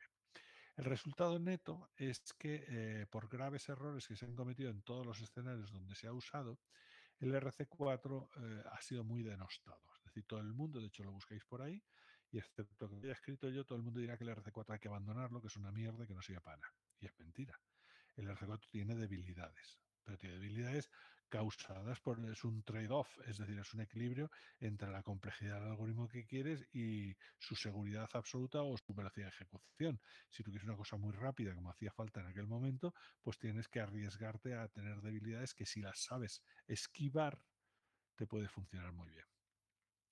De hecho, el RC4 es muy vulnerable cuando se hacen esas tres cosas. Desde luego, cuando no se descartan los primeros bytes de la secuencia cifrante. Como oficialmente nunca hubo una presentación de este algoritmo, nadie dijo cómo había que utilizarlo. Pero la gente que sabía ya mucho sobre este asunto decía, hombre, yo en la época que empezó esto creo que era 256 bytes, perdón. Es decir, te decía, tú usa el RC4, monta tu clave, empieza a generar secuencia y los 256 primeros bytes que generas no los uses. Empieza en el 257. Y de ahí en adelante genera todos los que te hagan falta. Vale, pues yo, por ejemplo, he visto que eso no se usa, que no se cumple esa condición, ese descabezamiento de la secuencia, no se utilizaba en las aplicaciones que usaban el RC4. A lo cual, chicos, es lo que la gente se equivocaba, no sé hasta qué punto es inconsciencia o ineptitud. Es decir, hay que descabezar eso. Después, cuando uno ve el algoritmo, veréis que es lógico que se pidan que descabecen. Otro de los problemas que ha habido y que se le han atribuido al RC4 y no lo tiene es que ha usado dos veces la misma clave. Y digo, oiga, mire, es que ni aunque fuera perfecto, si tú usas dos veces la misma clave, generas dos veces la misma secuencia. Y en un cifrador de flujo eso es mortal. Por lo tanto, no me echa a mí la culpa, esto es que usted está haciéndolo mal. Y ya lo que es el no parar de cagarla, con perdón, es cuando directamente los usuarios, los diseñadores del RC4 cogen y utilizan claves que son derivadas de passwords de usuario. Entonces ya la hemos fastidiado. Porque no hemos dicho que una clave sea aleatoria y uniformemente distribuida entre todos los valores posibles o los símbolos posibles. Lo que genera un humano, y desde luego un humano común y corriente, está muy lejos de ser una secuencia aleatoria uniformemente distribuida. Por lo tanto, claro, si mezclas todas estas cosas, dirás, esto es una mierda porque se rompe con la gorra. Digo, hombre, sí, se ha roto con la gorra, pero no es culpa del RC4, es culpa de cómo se está usando el RC4. Por ejemplo, aquí hay unas transparencias para contar detallitos de cómo se ha cagado. Por ejemplo, el RC4 tiene muy mala reputación porque es el sistema de cifrado que se usa en el web. El web es un protocolo de Wire Equivalence Privacy que alguien rápido y corriendo introdujo en el estándar Wi-Fi de los años 90 porque en aquel momento había mucha prisa porque permitir que los enlaces entre los ordenadores o fuera de corto alcance o fuera por radio, dicho de otra manera. ¿De acuerdo? Si hasta ese momento había aparecido el GSM, pero es una red propietaria. Entonces alguien dijo, coño, podemos montar redes de radio también en los ordenadores. Entonces había que montar el wifi, pero la wifi dice, hombre, esto no puedes hacerlo en analógico como habían hecho la telefonía, porque entonces cualquiera con una radio te pilla. Entonces deja, hay que cifrarlo. ¿Y con qué cifrarlo? Con RC4, a toda prisa, a toda leche. Y además yo históricamente no sé quién propuso el RC4 y qué comité lo aceptó, pero el caso es que de repente de un estándar a otro, pum, aparece.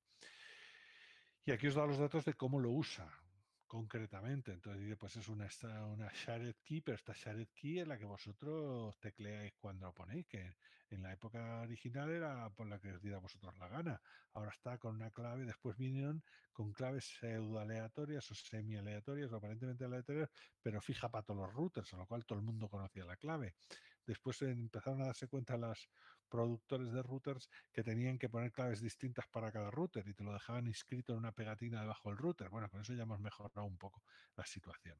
Pero si echáis un vistazo a los números que se barajan aquí, veis que el IV este que tengo aquí reservaron, porque estaban usando el modelo de 64 bits, reservaron 22 bits.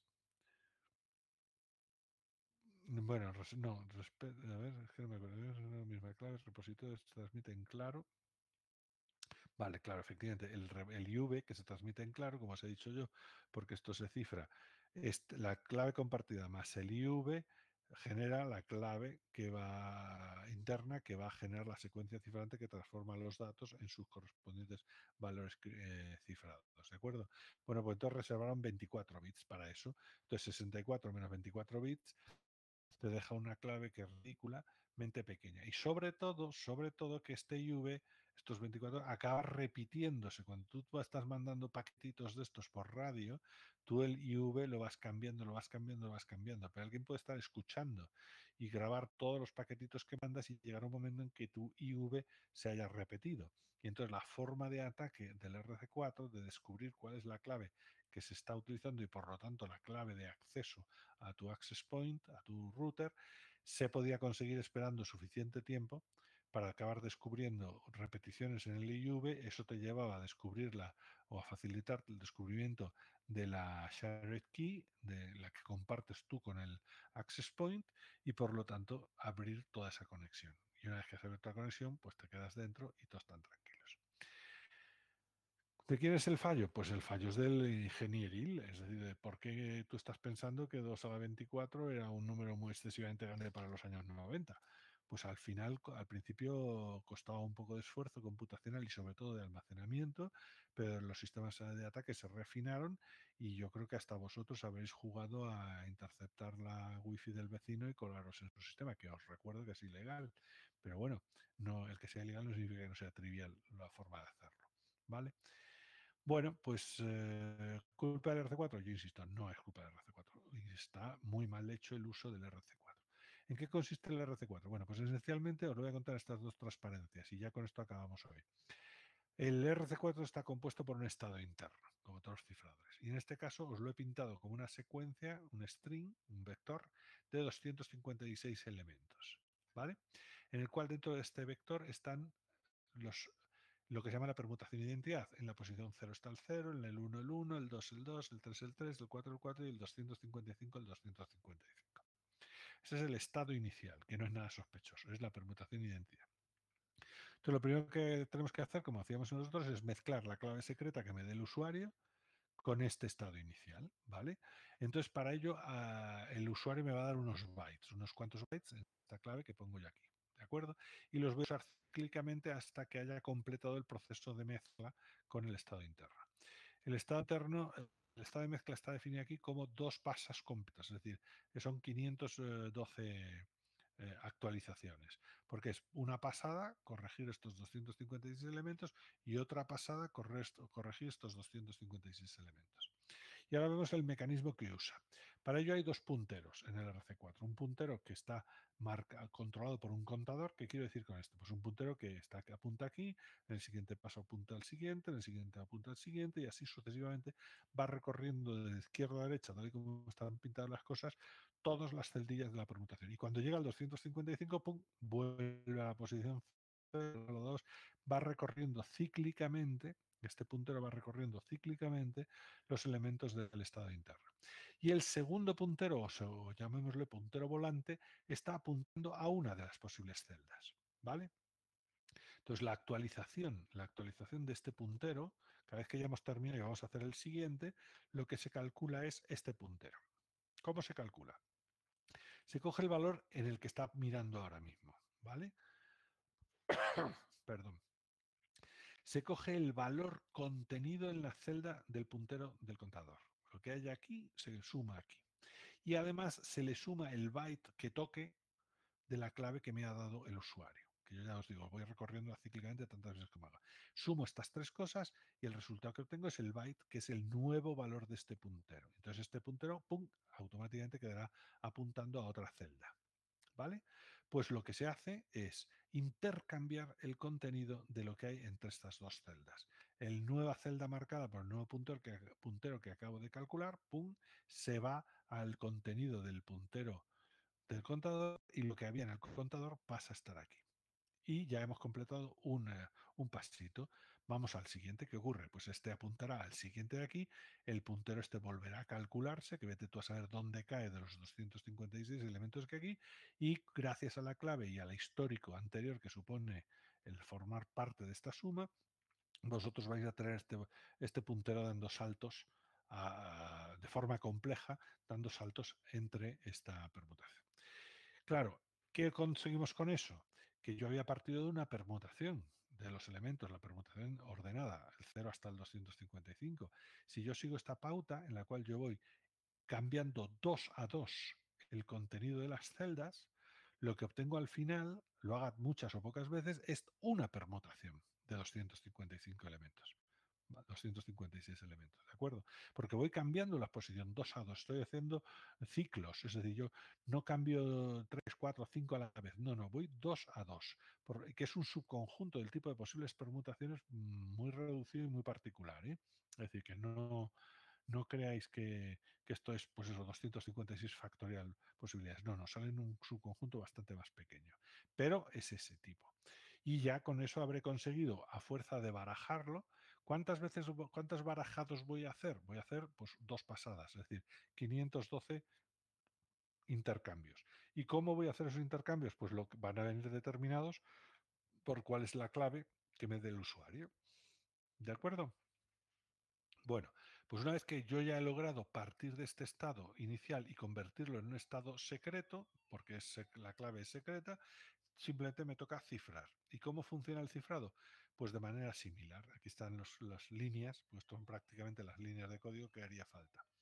Por una parte tenéis un contador que sigue siendo un puntero, mejor dicho, que sigue dependiendo de un contador. Es decir, esto lo que estoy queriendo representar es que más uno, más uno, más uno, más uno, voy recorriendo cíclicamente los bytes de esta permutación, ¿vale? De este registro, este vector.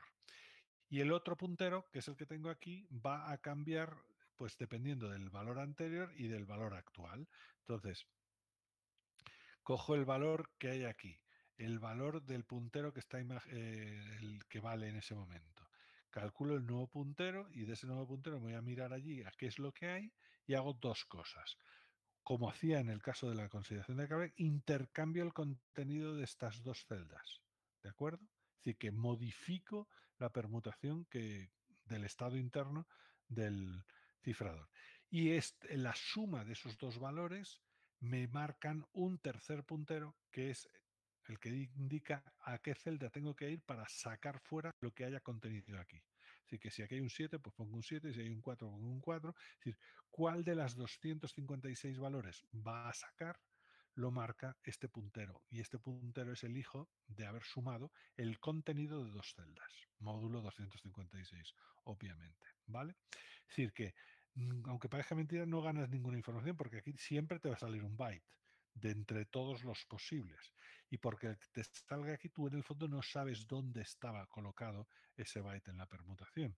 Y la permutación, cada vez que cifráis, cada vez que generáis un byte de la secuencia, va cambiando, porque vas introduciendo cambios 2 a 2 en este estado interno. ¿De acuerdo? Entonces, aquí acaba lo que es el RC4. Entonces, debilidades, pues hombre, como os conté cuando empezamos con los registros de placento, la función generadora debe ocultar todo lo posible el estado interno. Porque si yo consiguiera saber cuál es el estado interno del cifrador en cualquier momento, daos cuenta que estos datos, pues hombre, para atrás, os dejo para vosotros la posibilidad de pensar si podríais calcularlos, pero para adelante, seguro que sí. Es decir, que si tú empiezas en un punto y has atinado con su estado interno, a lo mejor no sabes descifrar los elementos hasta antes de ese punto, pero de ahí en adelante sí podrías hacerlo. ¿De acuerdo? Y de todas maneras, entre nosotros, a lo mejor hasta podía revertirlo. De hecho, esto sería un ejercicio que dejaría yo a los más interesados. Es decir, y no en este curso, sino en el futuro. Os lo dejo como reto. Es decir, si esta función fuese reversible o no. Porque si es reversible, entonces ya no solo habéis roto lo que es el cifrador, sino habéis roto cuál es la clave que estaba usando el fulano que le dio al origen. Es decir, que no solo descifráis, sino que rompéis propiamente dicho todo el RT4. ¿De acuerdo? ¿Qué vamos a terminar con esto? Cifras de flujo. ¿Cuál es el problema? Pues que en el año, por ejemplo, 2004, en una conferencia del RSA, en 2004, el señor Shamir hizo una review de cuáles eran los cifradores de flujo, cuáles eran los cifradores hardware en el fondo que había disponibles y vieron que no había ninguno. ¿Vale? Es decir, que lo único que había entonces, y yo os lo he enseñado, son los cifradores de bloque, los cifradores de bloque, la AES, que es el que había en ese momento y que ahí sigue habiendo, operando en CFB o FB o en CM, que es otra de las modalidades que hay, o del modo de contador, ¿de acuerdo? Pero no hay más que esas tres. Entonces, claro, dice, hombre, estos son lentos. ¿Por qué? Porque la S es lento, es un cifrador de bloques. Por ejemplo, a lo mejor podría darse el caso que tienes que calcular un cifrador de bloques entero para calcular un bit de la salida, a lo cual eso hace que tu eficiencia sea nula. Y sin embargo, hay dos aplicaciones, por ejemplo, que chupan muchísimo, que requieren muchísimo cifrados rápidos y de latencia baja. Por una parte, ya os lo he dicho, las altísimas velocidades en transmisiones por fibras ópticas. Si yo quisiera cifrar algo ahí, tendría que ir tan deprisa como la transmisión óptica o más. Y otro sitio donde es muy importante, aunque parezca una tontería, es en las identificaciones RF y DF. ID. Es decir, todas las que ponen para que la gente no robe en los grandes almacenes, o las que funcionan para abrir ciertas puertas, o para identificar incluso a algunos trabajadores cuando están en la máquina de fichar de su oficina. Entonces, en esos escenarios donde hay muy pocos recursos, pues además de no tener recursos para transmitir por radio, mejor dicho, te gastas el 60% de la energía o el 80% de la energía en transmitir por radio, pues tienes muy pocos recursos de cómputo y muy pocos recursos de todo para lograr cifrar y descifrar cosas o cambiar cosas. De hecho, en RFID no cambia nada, es un numerito transmitido por radio y se acabó. Pero en otras aplicaciones como la IoT, que sí os sonará, la Internet of Things, pues en cambio ahí sí que yo ya tengo transmisiones más serias, y el problema de la energía sigue existiendo, no es tan acuciante como en las tarjetas de identificación estas, pero sigue existiendo porque hay baterías, pero que no vas a cambiar en 5 o 10 años, al cual la cosa tampoco le sobra energía, pero necesita sistemas ágiles, rápidos, baratos energéticamente y sobre todo rápidos para poder cifrar y descifrar las cosas.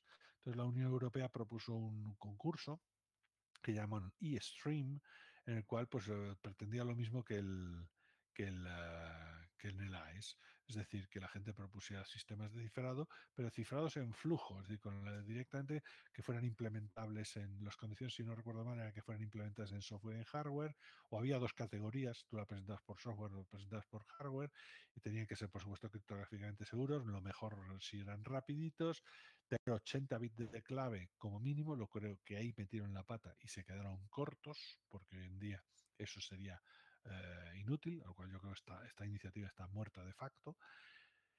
Y que no recuerdo ninguna otra de las aplicaciones importantes o limitaciones importantes. Se hizo un concurso, se presentaron una serie, al principio iba a haber solo un vencedor, después hubo mucho politiqueo, mucho choriceo de los franceses, los alemanes, estos piques habituales que vivimos en Europa, y en el fondo se nombraron tres vencedores. Yo creo que era porque uno era alemán, otro era tal y el otro era americano. Pero bueno, como los chistes.